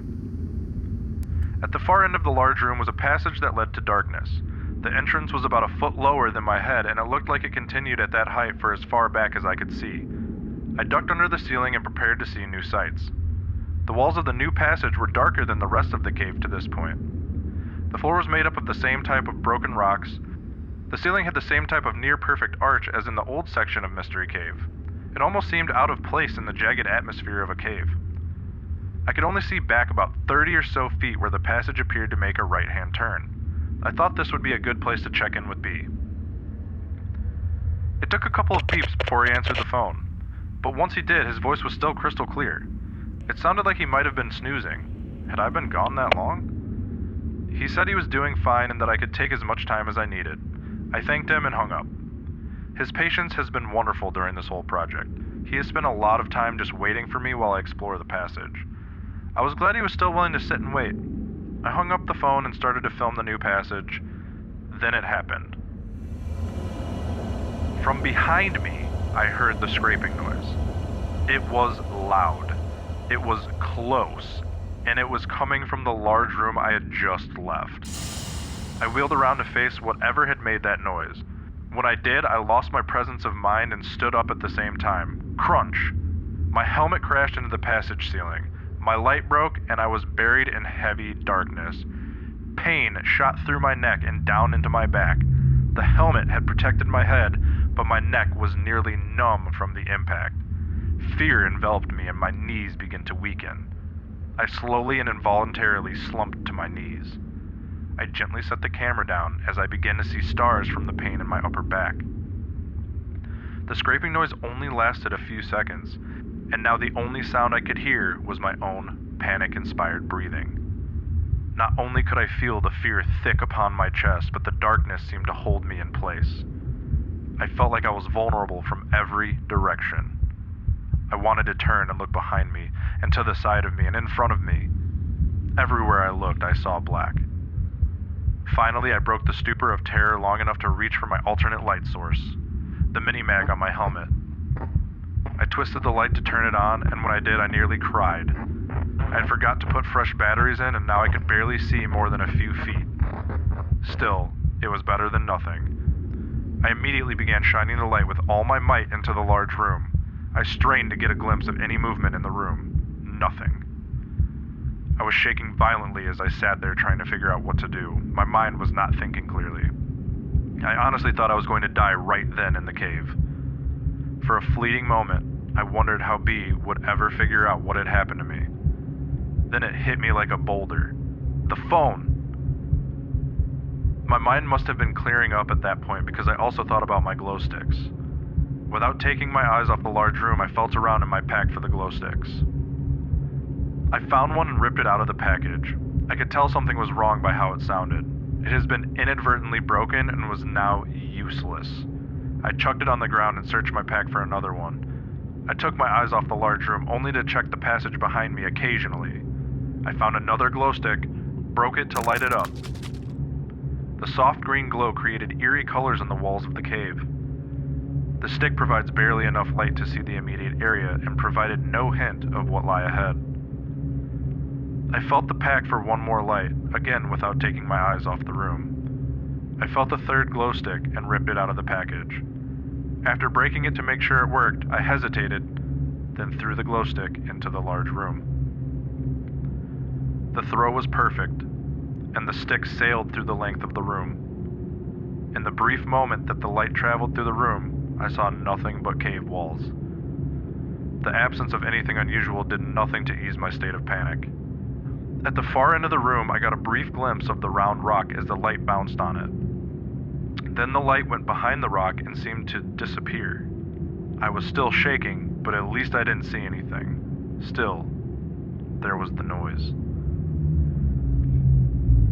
I used the glow stick to light the phone reel, and with fumbling fingers I managed to plug my phone into the jack. I put the phone to my ear and heard nothing. The usual beeps to indicate connection with the other phone were not there. Terrified, I pulled the phone from the jack and reinserted it again. Silence. The line was dead. What could have happened? I just talked to B. I found myself nearly sobbing with fear. I knew the only way out of here was back the way I came, but something was there. A third attempt at making contact with B met with the same result. I tried to think of another plan, but I could only focus on the memories of the grinding sound that I had heard. In my weakened state, I slumped against the side of a passage, breathing like I had just finished a race, never breaking eye contact with the shadows of the large room. As my shoulder touched the wall, I had a powerful jolt of pain remind me of my collision with the roof of the cave. Despair, agony, terror. I can't say exactly how long I sat there, but my feet were tingling and my knees were sore. The pain in my back crept lower. Although my neck felt no different, I resolved to make an attempt to exit this evil passage. If I knew I waited too long, I would lose what little light I had. I attempted to stand, but did not have the strength. I crawled slowly to the near end of the large room, dragging my pack beside me. Using the walls of the cave, I was able to slowly stand, though not straight due to my sore back. Still breathing rapidly, I slowly advanced through the room. I wound up the phone wire as I went. My eyes were staring straight ahead, straining for any signs of movement. With every step, my light would cast ever-changing shadows on the wall, keeping me busy trying to look at every one. My eyes burned as I realized I had not blinked for many minutes. How many? How long had this been going on? The only sounds I could hear were the crunch of my feet on the broken rock and the wheezing of my breath. As I wound the cord, I could hear the squeak of the wheel, with each turn bringing me closer to the tomb. Closer to B. Closer to safety. The short trip through the room took an eternity. As I passed the crude drawing, it seemed to glow, as if offering some sort of warning. I didn't know what the drawing represented, but everything about this cave seemed to instill fear. Toward the far end of the room, I could see the round rock dimly at the far reaches of my light. Something seemed different about it, but I couldn't tell what. When I got within a few feet, I could finally tell what had changed. It had moved. That was the sound I heard. Again, terror gripped my entire body as I realized how close I was to something. I had no choice but to continue. Still, it was not easy. I inched toward the rock, holding the glow stick ahead of me in my shaking hand, using it to pierce the darkness. I stopped just to the side of the rock and wound up the slack in the phone wire. Then I realized why I had lost contact with B. The rock was now sitting on the wire. I gave it a tug and the thin wire snapped. My only hope of contact with the outside world ceased to exist when that wire broke. I had never felt so alone and helpless. Buried deep within the earth, I had voluntarily descended into my own grave with a casket of solid rock. The phone was now useless. I set it down on the passage. My gaze fixed on the round rock, I proceeded forward. My breathing was rapid, with my throat dry and aching and my mouth dusty. With every crunch of the rock below, my feet and heart seemed to stop. No movement could be seen in the green glow of my stick. I got to the rock and peered over the top. Seeing nothing, I took several rapid steps past it. When I reached the other side, I recoiled in horror at what I saw. In the side of the passage near the floor was a hole, with another passage revealed. It had been covered by the rock, but now it was exposed. The rock could not have moved by itself. I backed away from the hole and collided with the opposite wall. I had not been paying attention to the pain in my back, but now it came back to me in all its fury. I stared down the newly discovered passage. It went down at a 45-degree angle and continued straight for as far as I could see. Several feet down, I could see the glow stick that I had thrown. It illuminated the passage enough that I could tell the walls were fairly smooth. The floor seemed to be the same way, unlike the rest of the cave.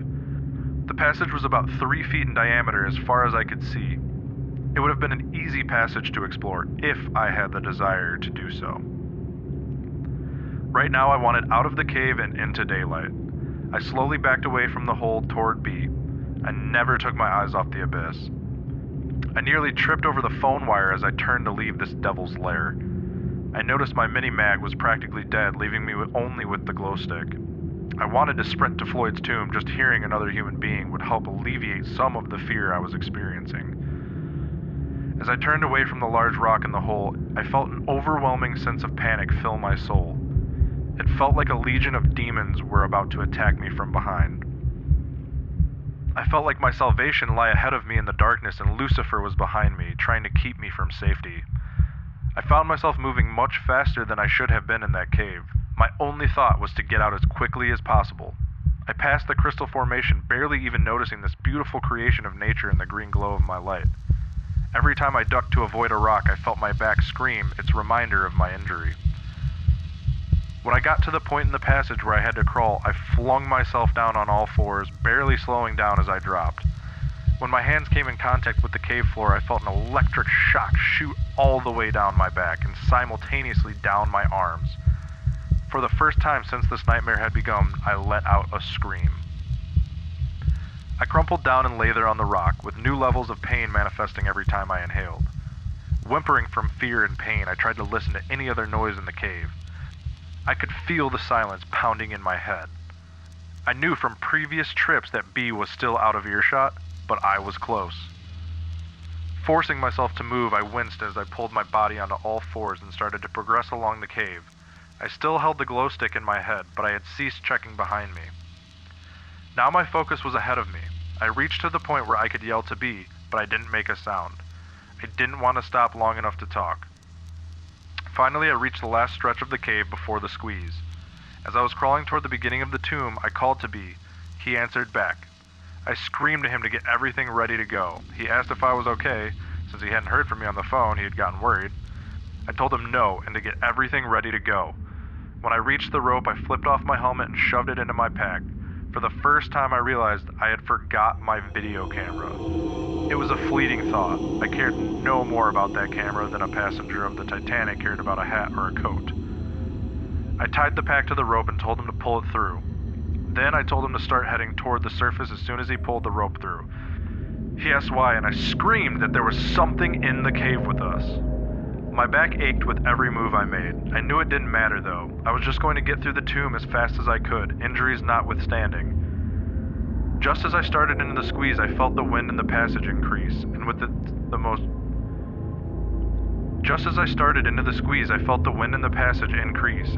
most nauseating stench I have ever experienced. It smelled like damp, rotting, rancid, putrid death. I almost started to dry heave. I pulled my shirt up over my nose to shield me from the overpowering smell. At this point, B smelled it too. He yelled, "What is that?" Then he yelled at me to hurry up and get through. I told him I was coming. Then I took a deep breath through my shirt and started back through. B's yelling had intensified my fear and panic as if I needed any help. I knew he could sense the urgency in getting out of this place. Still, as I worked my way through, I yelled at him to start up, that I would catch up with him when I got through. He said he would. He placed my glow stick inside the passage, then began to climb out. This time through the squeeze, I had no regard for the tightness of the passage. I was scraping my face, ears, arms, and shoulders. Every inch of the squeeze meant numerous scratches on my body, but I barely noticed them. My back was nearly paralyzing me with pain. Once again, I felt the rising need to vomit because of the odor being delivered to my nostrils by the breeze. Halfway through Floyd's tomb, I took a break to catch my breath. I was approaching exhaustion, and my respiration rate was through the roof. The top of the passage seemed to rest my cheek, and the floor felt like broken glass on my opposite cheek. As I paused to briefly recuperate, I heard the scraping noise coming from deep within the cave. It continued for several seconds, then silence. I let out a cry which startled me. I was no longer consciously reacting to the noise. The cry was a subconscious response to the fear which flowed through my entire body. In a panic, I began to scoot through the passage. As I reached the largest part of the tomb, I quickly slid my arms under my body to get into position to exit through our hole. I grabbed the rope and pulled with all my might. When my shoulders reached the hole, they lodged, and I was stuck. I dug my feet into the rocks and wiggled my way back into the passage. Then I turned my body slightly and tried again. This time I was successful in pulling my upper body through. Normally, I would carefully work my way out, since there's a 3-foot drop on the outside of the hole. This time I kicked with my legs and pulled my arms, and plop! I dropped out of the tomb right onto my shoulder. I tried to roll to soften the impact, but was unable to do anything more than take the blow. Strangely, the pain was focused on my shoulder, apparently not affecting my already sore back. I rolled over onto all fours, then slowly rose to my feet. The smell was much less intense outside of the passage. I grabbed the glow stick and used it to find my helmet. I began to head for the webbing to climb up while strapping on my helmet. When I got to the webbing, I reached up to grab hold and recoiled in horror. In the glow of the glow stick, I could see for the first time the injuries to my arm. My forearms were covered with deep cuts and scrapes. Much of my arm was covered in blood. The wounds were not deep enough to bleed freely, but rather oozed the blood. In that brief moment that I stopped, I noticed that there was a silence in the cave. No sounds coming from the passage and nothing from up ahead. Once again, the feeling of being alone returned, motivating me to proceed. Climbing up the little drop-off provided to be difficult in my condition, having the glow stick as the only light source added to the challenge. Once on top, I scrambled to catch up with B. I was impressed with the speed of his ascent. Quick note, although I did not mention any more of my physical condition during my exit, I was hurting with every step I took. Pain shot through my lower back and in my neck. My arms were shredded and my shoulder had a nice gash in it. I honestly believe that if it were not for the terror I felt at the time, I would not have had the energy or motivation to climb out. I was running on pure adrenaline. Unfortunately, the adrenaline surge was about to end. I did not see or hear B until I reached the small area at the bottom of the drop. He was on rope and climbing out as fast as he could. I could hear him moving quickly and breathing heavily. I called out to him and his startled reaction told me he was nearly as tense as I was. He told me to get on rope and start climbing. We both knew that would be dangerous and not something we would ever normally do, but this was different. I stood there looking up at where the rope disappeared into the darkness above me. It danced around as B made his way to safety. He was out of sight, but I knew he was close. I knew the rope was my lifeline to the outside, to light, safety. Behind me was darkness, fear, the unknown. I had the fleeting thought of a movie scene where the actor had outwitted the monster and had reached the front door of the haunted house. Just as he reaches for the knob, he hears a sound behind him and turns, only to see. I slid the glow stick into the cord of my helmet and reached for my harness. Then I thought I would let B get a little bit higher while I pulled the rope up that was stretched down into the cave. That would make it easier to get out once we were at the top of the drop. I chose not to wind the rope around my arm since it was sore and bleeding, so I just pulled it into a pile on the floor. From above I heard B warn me, "Rock!" and I ducked under the ledge as several small rocks landed on the floor near my feet. I quickly went back to pulling the rope in. I had about half of it in, about 50 feet, when the rope hit a snag. It was solid. There was no way I was going to crawl back in to release it, so I decided to just forget the rope and get my harness on and get out of the cave. I quickly threw the harness around me and started to buckle it. Before I could even secure it, I heard a strange noise at my feet. My pulse began to quicken. I looked down at the rope only to discover to my horror that the rope was disappearing down into the darkness. Something was pulling the rope back into the cave. I let go of the harness and began clawing my way up the rope. The unbuckled harness fell to the floor. Fortunately, I held on to an ascender. At the moment, I could not think straight and began climbing out of the cave without being attached to the rope. I was climbing as fast as my battered body could haul me up. I was in a near panic state again and consequently was scraping, bumping, and gouging my arms and legs. As I climbed, screaming to B that something was pulling the rope, he yelled back to hurry up. Luck was with me in that I didn't slip and fall back down into the hole. If I had, I would have just bounced several times against the side of the cave before smashing onto the floor. The injuries would be fatal. Without the necessity of having to stop to slide the ascender up the rope, I made excellent time getting up. I could see rays of light above me coming from the entrance to the cave. That told me exactly where I was in there. I caught up to B on the ledge below where our relay point was fixed. I told him to keep going. It would only take him a few minutes, but every second would be torture because I had to wait for him to get up. I watched the rope that we had just climbed up. I expected to see some creature from deep within the earth climb up and make me its lunch. The rope moved around a bit in rhythm with B's climbing, but did not appear to have any tension on it. As I stood there waiting for B, I kept watching the rope for signs of anything bizarre. I didn't know if my heart could take any more stress. I could not have been more wired. I tried to relax a bit and make sure I was thinking rationally, but my poor brain had reached sensory overload. As B reached to the top of the last climb, I got ready to clip on my ascender and get my sorry butt out of there. It was then that I noticed that the rope began to tighten from below. I could feel the tension on the rope, but it was a steady tension, not like someone was climbing up. Either way, I wanted out of there as fast as possible. I clipped on and scrambled up the rope. I hadn't noticed, but B had kept on moving toward the entrance. I got up the last few feet in a hurry. I just unclipped and kept on moving, leaving the rope behind. By the time I got to the entrance of the cave in daylight, B was almost up to where the rope was anchored. I wanted to get up so bad I almost started to free climb without clipping onto the rope. I could see B was almost up, so I clipped on and started up. I almost didn't make it up. I had just started up when I nearly collapsed from exhaustion. I managed to recover enough to pull myself up the last few feet. As I climbed, I could hear the tension on the rope manifest itself by the stretching noise in the rope. I prayed the rope would not break with me attached to it. The second I reached the top, I unclipped the ascender. I could see B kneeling down by the tree, so I limped over to him and collapsed. For the first time since I went through Floyd's tomb, we could see each other. We just stared. I knew I looked pretty bad, but I didn't know that B was in such bad shape. He had cuts and scrapes on every exposed surface of his body. His face was pale, almost white. His mouth and eyes were wide open. He was breathing heavily, almost gasping. The shock we shared at the other person's appearance was broken when we heard the rope around the tree stretch and the knot B had tied tighten. I was frozen in place, overwhelmed with fright. B seemed to be transfixed on the knot. Then in one motion, he produced a pocket knife and began to work on the rope. It's amazing how a person's state of mind can alter the perception of time. I'm sure it only took 4 to 5 seconds to sever the rope from the tree, but it seemed like an hour. When the rope was cut, the knot fell to the ground. While the end of the rope ziplined across the rocks and over the edge of the cliff, the speed of it causing a humming noise as it went. As soon as the rope was cut, B B let out a cry. He dropped the knife and fell backward.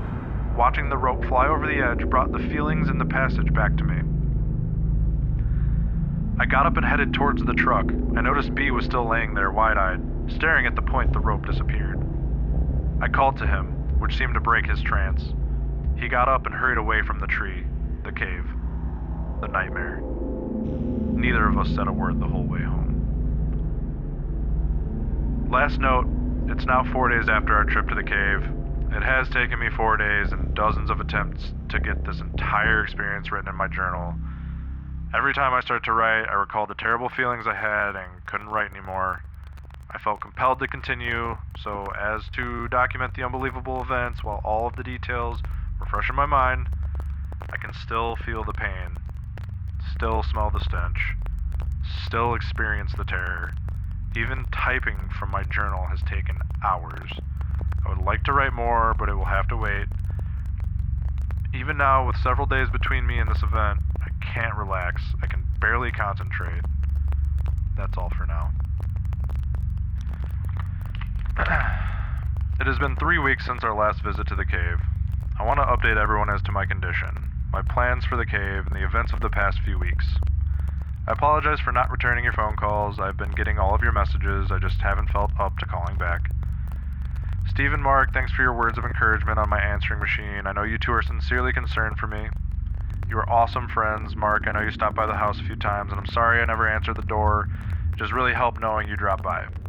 Sis, I can hear the worry in your voice. I'm okay. Don't worry about me. Just take care of those nieces and nephews of mine. I figure if I can get this site updated, I can let everyone know at once about how I'm doing. A lot has happened in the last 3 weeks, so I'll do my best to cover everything. I guess I should start with where my last entry left off. It took several days to get the last journal entry written down. I was so shook up from the experience that I could do little else but sit around and ponder what had happened. Right now I'm on a long-term medical leave from work. I tried to go to work several days after the event, but my boss sent me home. I couldn't concentrate and I looked terrible. I've even been to the doctor, but I couldn't tell him about the experience, so I just told him I was under a lot of stress. He recommended rest and gave me a prescription to help me relax. Good drugs. When we left the cave, I was nearly in a state of shock. I could not think clearly and I was having a difficult time trying to understand what had happened. I didn't eat much, nor did I get any sleep. I was glad I had the presence of mind to write down my experience while it was fresh in my mind. As I reread what I wrote, I feel like I accurately portrayed what happened in the cave that day. I wouldn't change anything I wrote, even though it took 3 days to write. When I finished writing in my journal, I felt much better. I guess it was kind of therapeutic. Unfortunately, it didn't last. In fact, it was after then that things got really bad. B and I parted company after the trip, and I didn't see him again until yesterday. I didn't try to reach him, and he didn't try to get a hold of me, nor did either of us try to contact Joe. B just dropped me off after the trip, and I spent the next several days by myself in the house.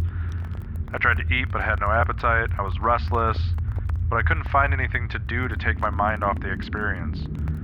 That's when I determined that I should write it down. As I mentioned, that helped me a little. But it didn't last. I went to work the next day, but was sent home. The day after that, I had an overwhelming feeling of anxiety sink into my soul. I was depressed and confused and had no one I wanted to turn to for comfort. I was getting all kinds of phone calls from people, but I just let the answering machine take the calls. I even changed the message on the machine to let everyone know I was alright. I continued in this miserable state, eating and sleeping whenever I could manage, until a week after the trip. Then things started to get strange. At first I was hearing the sounds in the house that had no explanation. Footsteps, shuffling noises, creaking doors, the typical horror movie fare. Only the sounds were not distinct. It was as though I wasn't sure I heard what I thought I heard. I would be eating or getting out of the shower and stop thinking I heard something, but the sound would not repeat itself. In fact, if it weren't for the fact that it happened frequently, I couldn't be sure that there were noises in the first place. Either way, I was scared. It was as though I had been caught in a spider web for the last week. Feelings of anxiety, foreboding, tension filled my life. Then came the hallucinations. I began seeing things in a manner similar to the sounds I was hearing. Just a glimpse of something in the corner of my eye. When I would turn to look, nothing. I had been sleeping with the lights on in my room, but now I keep all the lights on in the house, from before dusk to after dawn. When I started to see things on a regular basis, I purchased a gun. Got it from an ad in the paper so I didn't have to wait for a permit. I went to the doctor but didn't mention the details of my life, just told him I couldn't relax, and I walked out of there with a prescription. Fortunately, my wounds and injuries were pretty much healed by this time. My back still hurt a little, but the prescription took care of that too. When I was on the medication, I felt great, but I didn't want to walk around high the rest of my life, so I would only take it at the end of a tough day. Unfortunately, the severity of the sightings increased, giving rise to a need for the medication. The flashes in the corner of my eye continued, but then I began to see shapes and shadows. They would be outside my windows, usually at night. I still couldn't make out anything solid, so it was hard to pin down what I was seeing. Soon I began to close all of my drapes and blinds so I could remove the possibility of seeing something. Doing so did help in that respect, but my life was still a mess. My daily routine was mechanical and empty. I would sleep in as long as I could, usually out of exhaustion. Then I would get cleaned up and try to eat something. I lost a lot of weight, so I tried to get as much as possible down me. Then I would exercise a little and nap a lot. I'd only been out of the house a few times in the last 2 weeks. The store, the doctor, the gun purchase. I didn't watch much TV because I couldn't concentrate. I spent a lot of time on the internet. I was doing research on caves and cave myths. The only story I could find was the caver folklore about the hodag. The hodag is supposedly a creature that roams caves. 2 weeks after we went in the cave and a week after I began hearing things, I began to have nightmares. Extremely lucid nightmares. No specific theme on reoccurring events, just plain terrifying. Sometimes I was in my house and someone was trying to get me, only I couldn't run because I had no legs. Other times I was in a vat and someone was pouring a syrup-like liquid on me, filling the vat. I would wake up in a panic. I would stay awake until exhaustion forced me to enter dreamland once again. A brutal routine.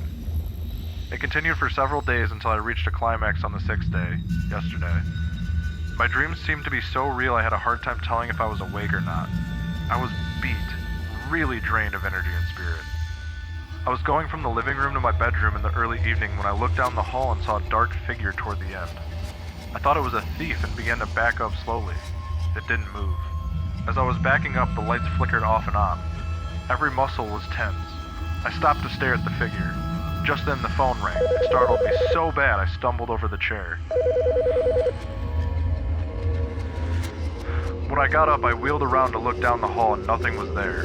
I grabbed my keys and left the house. I felt compelled to get in the car and drive. My pulse pounded in my temples as I got in and started the car. I wanted to drive to Overlook Point to see the city lights. I didn't know why I needed to go there, but I knew I had to. The closer I got, the more urgent the feeling. When I arrived at the point, I saw something that at first startled me, but then caused me to be more relaxed than I had been in a long time. Joe was there. He was out of his car, standing looking at the lights. We looked at each other. I could see from the tired look on his face he had been going through the same miserable trial that I had been experiencing. He could tell from the look on my face that we had shared the same terrible experience. Our conversation was unbelievably brief. "You been back?" he began, even though he knew the answer. "Yes. We need to return. Tomorrow good?" "Yeah, noon." He got in his car and I got into mine. I hadn't even wanted to talk to him about his experience. Obviously, he didn't want to know mine. I drove over to B's house. When he answered the door, I thought B actually looked like he was doing fine, somewhat happy. One look at me and his disposition changed. Our conversation was also succinct. I ran into Joe and we're going back tomorrow at noon. B looked dead serious. He just nodded his head. I asked him if I could spend the night at his house. He eagerly let me in. I didn't notice until later, but every light in the house was turned on. He led me to his spare room. "Help yourself." "Thanks." I washed up in the bathroom, took some medication, and got the first decent sleep in a long time. I awoke early this morning and came home to get ready for the trip. I thought I would send out this update so no one will wonder what's going on with me. I suspect that by the time most of you read this, I will be back home and will have a great story to tell. I promise that if you haven't heard from me by now, you will very shortly. It is now 10 a.m. on Saturday the 19th. We will be leaving for the cave in 2 hours. Preparing for this trip will be like no other trip I've been on. For the first time in my life, I will carry a gun into a cave. I will also carry a knife, an extensive first aid kit, plenty of food and water, and a camera. I will take several sources of light and a pad of paper and pencil. I will have to take all of my climbing rope since B lost his in the cave. I will carry a good length of rope with me on the other side of Floyd's tomb. This is the first time in 3 weeks that I have heard any reference to Floyd's tomb. It sent shivers up my spine just typing it. There are so many things I hope to accomplish this day, so many answers I hope to find in a tiny passage hidden from view. Reflecting on the events leading up to today leaves me feeling dizzy. Was all this a bad dream? Unfortunately, I am wide awake and still, in a few short hours, I might face my nightmare. The thought of having another person with me in the passage does nothing to alleviate the fear I feel. I almost chuckle as I ponder a childish notion that we will have to consider. Who will enter the tomb first? Who will lead the way into the dark unknown? Who will decide when to turn back?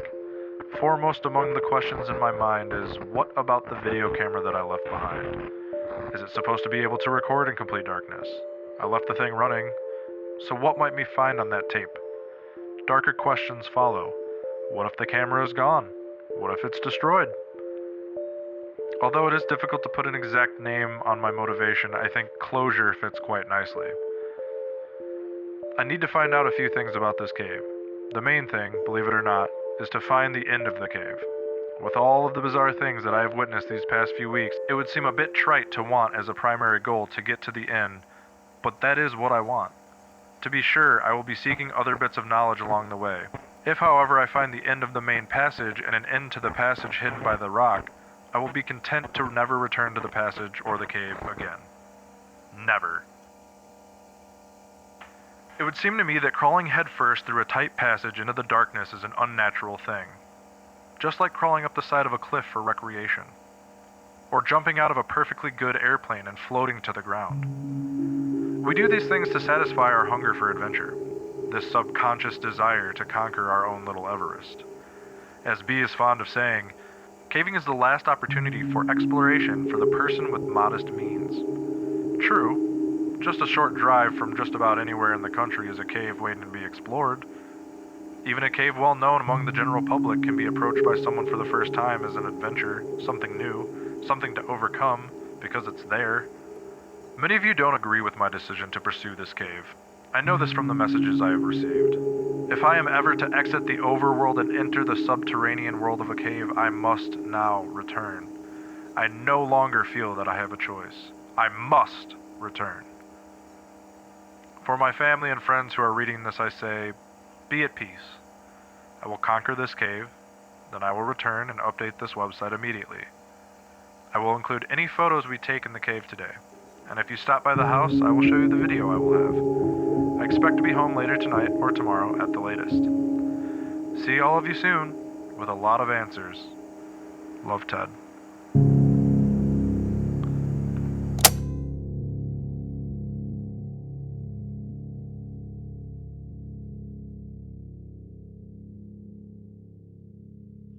Oh, everyone's looking at me. Wow, we're back. What an adventure of a cave that was. I felt like the movie The Cave from 2005 when we were in that cave with Ted. I mean, we Not a weren't there with sponsor. Ted, but we heard his adventures from these videos that he sent us. That's nuts. Didn't that just like really spook you out? It wasn't. It was a pretty spooky I story. will huh? say it is. To be fair, To be fair. that was one of the fucking creepiest stories I've ever had the pleasure of fucking reading. Well, it Very fucking scary. it leaves you with a lot of questions and a lot Yes! of like like you want more, but like that if there was more, it's gonna ruin the story, kind of thing. Like, That's exactly it, because at the very end you're like, I want to know what happens, but at the same time So- you're like, but if I've been- it'll ruin the fact that I think they're. Twitter's What's been up? on like a weird like theme lately where they've been like, if this movie was made in the mid 2000s, this is what the ending would be like, and they just play What I've Done by Linkin Park, kind of like when Transformers is at the end of the credits. So when they're like, we got to go back to the cave, that's the first thing that comes through my head. Is just what I've done. Ted the Caver cut. it's great montage music for That's sure. what's been going through my head this entire fucking time. That's fucking amazing. I agree. I mean, great story. If there's one thing that Yeah. I'm the most terrified about, it's small places that you can easily get stuck in. I don't understand. Claustrophobia Yeah. is Oh, a yeah. fucking rampant here. Yeah, it's I- bad. Caves scare the shit out of me, and I don't know if it's because I read this story a long time ago. This story is like Cool. every step along the way reading this story, I can't help but think about Nutty Putty Cave. If you don't know what I'm talking about, Nutty Putty Cave is this cave that this Yeah. guy got stuck in upside Oh! down for Yeah. like 48 hours, and they he eventually just had a heart attack. and they just sealed Because him of in, the didn't they? blood. Yeah, they yeah. just fucking sealed him in it because they couldn't get him out. Is it like 127 hours? Except not a happy ending. Worse. It's worse in every way. Mhm. It's like that he story doesn't- about the Chilean miners, but they didn't get out. It's worse than that because he's upside down and like losing consciousness and shit, and then they eventually they just like dope him up with a bunch of drugs to It's like, here, They're like, go to sleep. here, yeah, here, go to die sleep, happy. basically. Jesus. Yeah, that's terrible. Like, cause like that's a big thing for me. Is like I don't like being in small spots and like small spaces. Like I've lived in fucking Chicago for how many fucking years? I've literally never gone up the Willis Tower, which I hate calling it that, but the Sears Tower. Yeah. Because being in an elevator like that for that much time That's fair. fucks me up. Yeah, no, that's fair. When he's I don't know. describing how he has to like scoot along and like exhale Oh. and then inhale, I'm like, oh no, what He was happens? too. What was too happens thick if to you like fit. exhale, pull forward, and now you're stuck and you can't That's what breathe I was- anymore?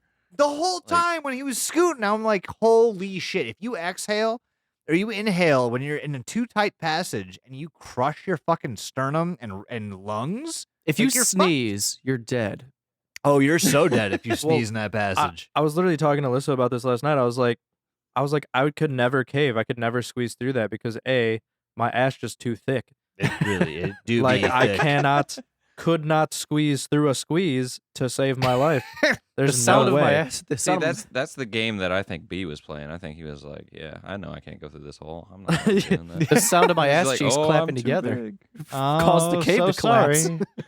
the amount of innuendos in this that were Oh. not on purpose. The only thing that I It's didn't really care for Constant. was I think the story was at its best when it was just like anxiety ridden, like the guy crawling through the Oh, yeah. the cave and everything. Yes. But the addition of this like creature, quote unquote, because you never actually see or You they don't don't know if it is a describe it. creature. Exactly. I think they should have like I spent don't a know. little I bit think more it's time scarier on. that the rock just moves and you don't know why. Dude, yes. Exactly. Yeah. I'm on the same page because yes, I do love a good gory detailed description of something, but I will say the thing that terrifies me even more is a vague scenario about something that is you don't even know if it's terrorizing. Like you Well, literally 'cause- don't even know what it's doing to That's them. the whole thing. Is like there's one specific part in that story where he's feeling the rope being tugged, Yeah. and he doesn't know what it is, Right. and you don't know what it is He even just more so runs. that that instills that fear of like what the fuck is touching my rope, you know? Just make up Exactly. even scarier thoughts in your own head. That's true. It's- Right. Like with the Yep. wind, like was the wind the monster on the other side of the thing breathing? Mm-hmm. See, That's that's what the I thing. got. Like, maybe it was just the wind in the highway. Like that, there's no concretes here, and that's the part that fucked me up the most. I think because it they- lets your imagination just run fucking rampant. I was thinking about that. Oh, sorry. Go ahead, Mike. No, I just the smaller details. He detailed like the crawling through the cave and everything very well. Mhm. But there's other things that I wish he would have spent a little bit more time on, like those hieroglyphics and everything. It was kind of like a one-off type of deal. Like, no, Yeah. give me more of that shit. That sounds interesting. Is there anything That would else be a in that focal cave? point. Mike, are you Yeah. saying you don't think this is real and someone just wrote this story? Oh my god, what?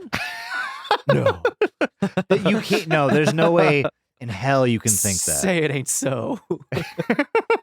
Well, I don't know. I think that's like that. So me and Jason were actually having this discussion earlier, and I was saying like I'd love to have more Ted the Caver, but then there's the whole like Mhm. if there is more, how do they ruin it quickly? Oh, You know, right. like yeah, this would be ruined definitely by a Immediately. yeah, like do we really need a backstory on what these fucking hieroglyphs meant? No. Nope. We have you get the one picture, you know that something's in there. And one of the things I was thinking about, because you had mentioned the breeze, I was wondering if the breeze was stopping because the hole was covered like that second pathway Yeah. that he didn't go down. Oh, like the monster was standing in front of it.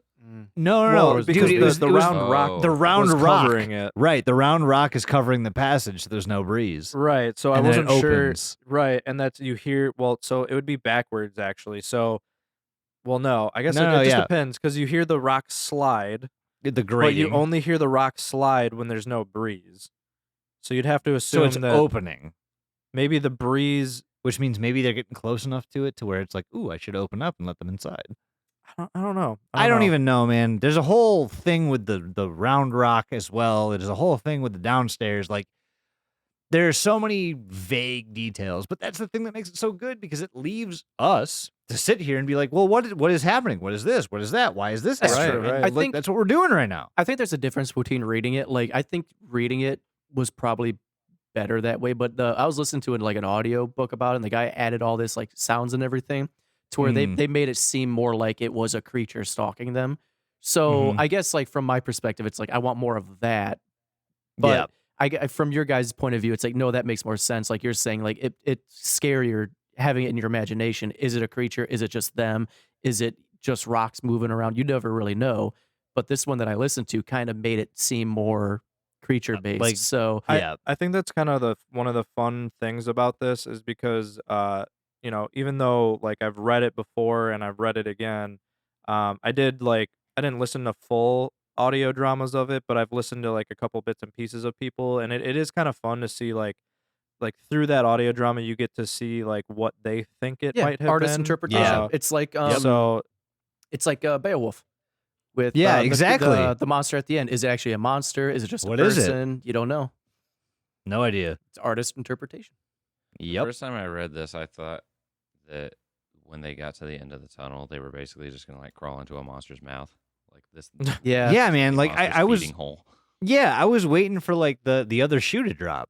And that's part of the reason I think it was so terrifying. It's because there really was no like concise conclusion. Like there's no death. There's no I mean, there probably was some brain death at some point in the story, but I don't know. It's just it's very unnerving. I feel- Incredibly unnerving. It really works into like the madness side of things, especially like what is it when he's like when he's first crawling through Floyd's tomb, which Yeah. you guys know the story of Yes. the Floyd's Floyd- tomb. of Yeah. just Floyd Yeah. in general. Yeah. Mhm. It's named that because he crawled down there, got stuck, and they basically just sealed him in. No, that's the Nutty Putty guy. This is a different one. Floyd's is it's Oh, no, kind of you're similar right. to this. It's like a splunker that wants to go down and splunk. He gets stuck and like he's down there for like weeks upon weeks. Yeah. And Oh, that's right. That's right. His, They go like- over that a bit in the story. yeah. his brother like comes to help him. Yeah, it's a whole thing. And his brother goes to get Mhm. him out. They can't. And then they're like, oh, he's stuck here. Why don't we just dig down over here where we know he's at and pull him out? And they go to dig down there, and spoiler, he's dead. But it's a Spoiler. very, very Dead. unnerving story. Honestly, Yeah, just everything but about it's very caving it's very and- like maddening. terrifying. It's very maddening, not to go off course, but when he goes to like Floyd's tomb for the first time, and Mhm.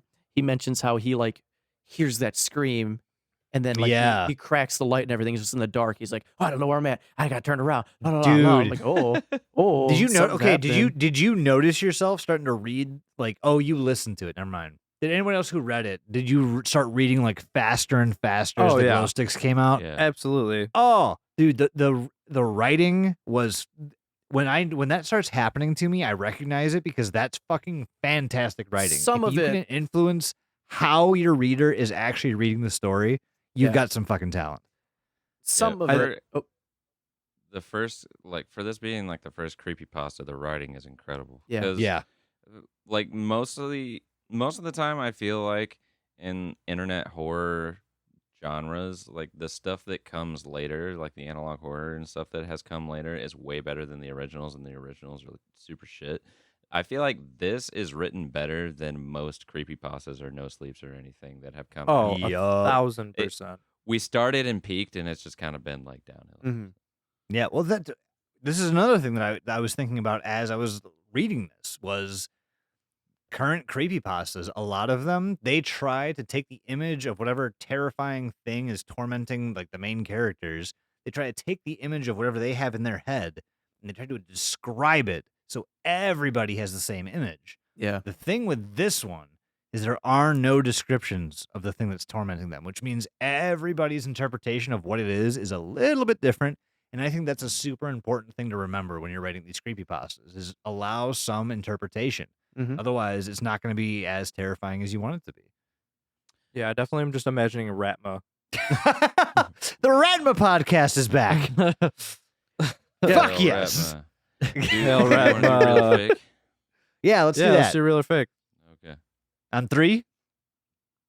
3. Wait. Let's do the classic thing that I always fucking do every time this happens. What's real? What What's does real fake? mean? Does real mean Because that this all one these things that's happen? actually an important question. Yeah. Does real mean like Real means that this guy made a website, and the thing we read on the website is for 100% sure true? a factual telling of this guy's experience. Fake is that it's Is not. no. Cool. I know that seems Can super we, simple, can but we agree on that? we can. I know this seems super simple, but there have been times where Yeah, we're we like, really what? gotta lay Wait. out I the don't, fucking. think, I don't think the answer to this is that simple, but okay. I don't It's- either. I don't. 3, honestly, yeah. 2, 1. Fake. Real. Fake. Yeah. Yeah, I should I'm- have said realish. yeah. realish is what I should have gone with. Yeah. Should we start with the outlier? Okay. So the reason that I think that this is real-ish is because we have a claim from someone who says that they wrote this thing, and it seems pretty plausible to me. So there was a guy who showed up on Angel Fire, which is where this was originally posted. And A it's little still while. hosted there. Yeah. A little while later, like I think about 10 years after this was originally posted, claiming that they were the original author. And they said that this is a like semi-real story about a real cave that he and his friends found. And they went down into this cave and they really did find a hole that they widened out so that they could crawl into. And all of that really happened, except there was no monster or anything on the other side. They say that the cave that they crawled into is actually like a smaller cave that's inside Timpanogos Cave, which is in Utah. Okay. So, but my question with that becomes, is this person telling the truth? Are they really the original author? or are they just jacking I it? don't know why nobody has never gone to this cave and like looked for the hole. I feel like we should do that. I tried to Google around and see if anybody had gone to the cave and looked for the hole. No one has? You guys want to go I couldn't caving? find anybody that has. So Do you guys want to go caving? No. Absolutely tell- not. they tell us where it's supposed to be. So All right, Matt, somebody you should and get on I, that. we're going to take a road trip out to Utah. I will- wanna go I'll- down I'm there. not I went over crawling this. through it. Yeah, I'll I'm not. I'll built- crawl through it. I'm Fuck not it. built for small holes. I am, but I I'm w- not. I'm not doing that. I like to. Nobody clip that, please. I'll go to the hole. I'm not crawling Yes, through it. I'll go Says to the, the cave. man. Don't clip that, really? You just gave me a perfect audio clip, and you're telling me I can't cut that As out? soon as I said it, I was like, "Fuck." I'll try my best, Doug. So, You already know what that means. so then, does that change real or fake? Like, are we saying this is real? Like, No, I'm sticking with real-ish. I think it's based on a real Well, chain that's of what I events. mean. I just think I it's mean, the pictures seem embellished. real. Yeah, 100%. well, then that was I that's guess what I we looked could at a lot. Then yeah, I agree. I thought we meant like, is there? Did you just see a fucking monster or some shit? See, Like, this no, is why we explain. no. Yeah, this is why I ask the question every fucking time. But it's, This is it's- exactly I guess why. real-ish because yeah, people go splunking all the fucking time and they find shit all the time. And But this is based off a real cave system, and that's yeah, I can see kinda that. fucking cool. Yeah, I can see that. Okay, so I'm on board. I'll say real-ish, as in yeah, Yeah. this is probably someone did a thing and then they just ca- glorified it to make a cool Yeah. story.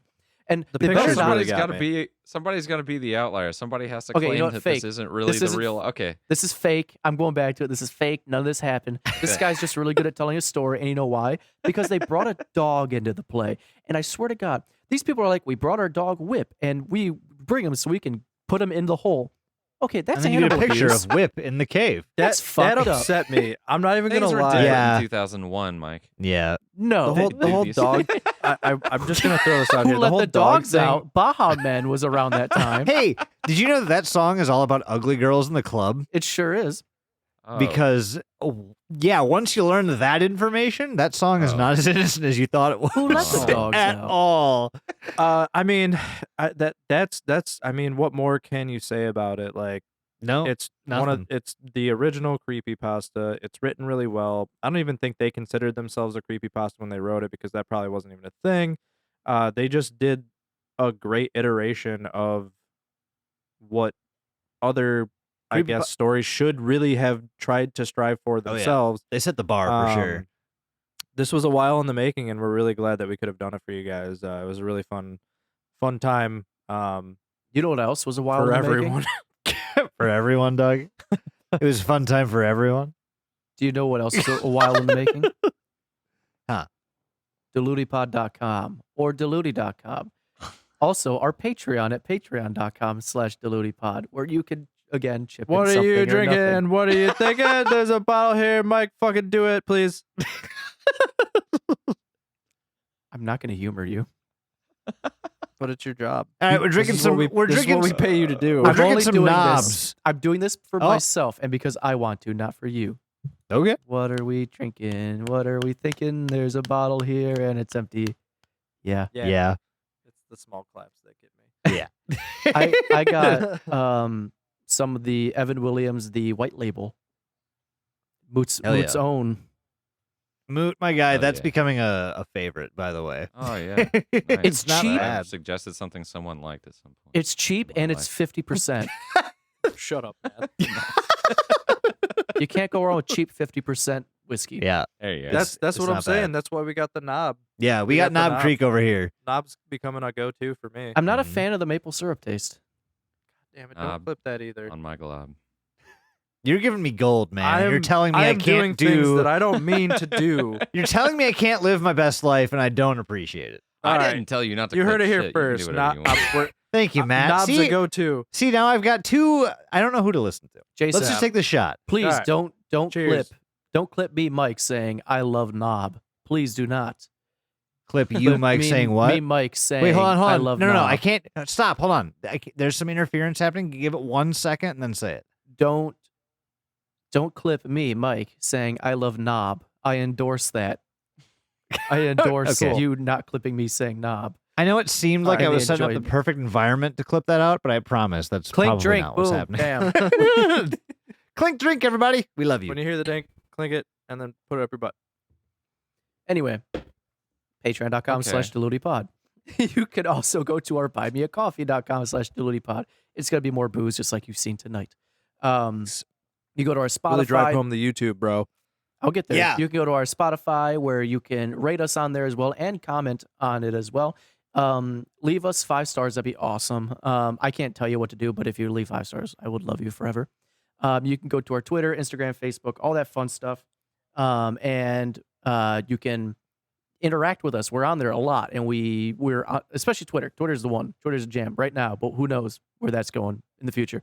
That's yeah. YouTube.com. Maybe join us on Thread. Yeah, maybe we'll Yeah. have a thread soon. Who knows? We'll have Mastodon. YouTube.com/@Deludipod. Go on there, subscribe and ring that bell. Do all that dumb shit that we need you to do, please. Thank you. And Please, for the love of God.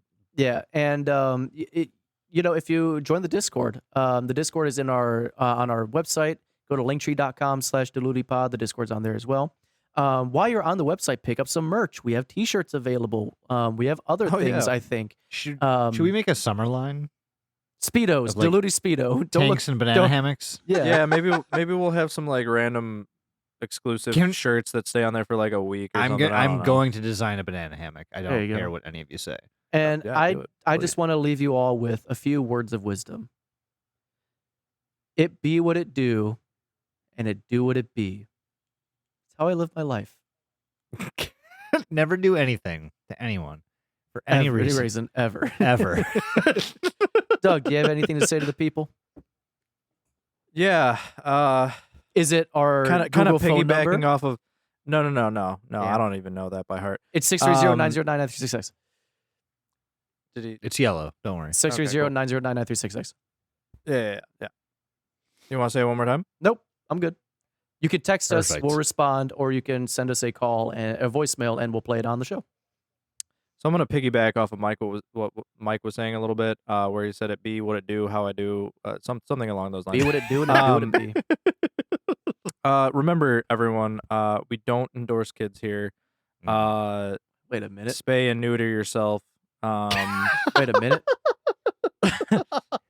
So I know Mike was really driving home that point when he said what he said. So yeah, remember that. And then when you do spay and neuter yourself, you can just slap in those peens and beans together as much as you fucking want. It bean what Hell it yeah. peen and it peen what it bean. Exactly. Mike gets it. Guys, all I have to say is stay fucking paranoid. Any of you out there are heavily into spelunking or caving, definitely take this story to heart. I will say caving is terrifying. I would love to go do it, but I also know that I have a few things that I myself have to get over before I can do that. All the people out there that actually go and do that every day, holy lord. I would You guys are rather fucking wrong with brave. See a therapist. Therapy Yes. costs way less than fucking caving gear. you might as so well much give, less. You might as well give $250K to Ocean Gate because it's the exact same thing. I understand most extreme sports or like doing extreme things like climbing Mount Everest or whatever. Yeah. Caving, there's something wrong with you people. It's like, yes, I would like to be trapped between two narrow pieces of earth that might kill me at any time. 7 inches, I could fit through that. Yeah. Cool. Even As with a- a boner. as a man- Anyway, As a man who's That is 8 true. inches, I know when I'm lying about inches. Mike, you're the.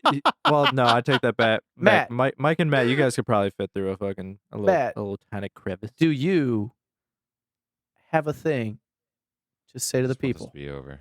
Cool. I Stellar. Cool. Wise words. guys, we love you so much. Thank you so much for sticking around for this fucking marathon of an episode. We love you goddamn so much. We had this whole thing planned where we are going to split this into 2 parts. Then we realized this is a story. We should probably fucking tell it. So, Up Thank until you. yesterday, we had a totally different topic. yeah, So 100%. But in true to fashion, it's last minute changes. And hopefully you guys enjoyed this. I know this was a long time coming, but again, apologies for the length. Expect that in the future. Bye, apologies Mom. for the length. Clip Have a day. that. Goodbye, Clip everybody. that. We love you. Bye. Goodbye. Y'all suck.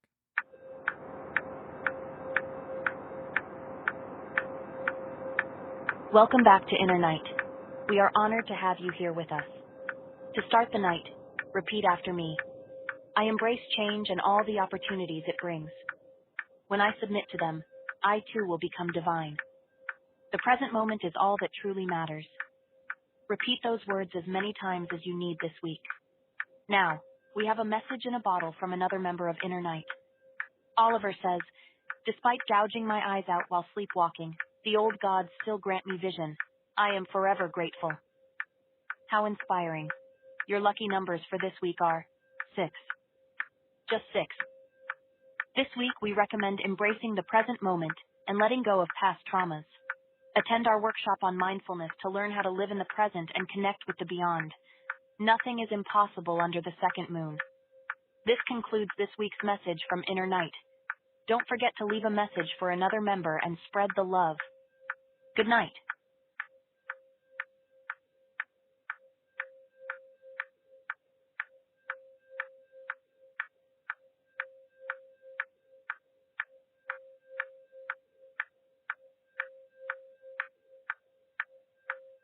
Rip Swell, we know what you did.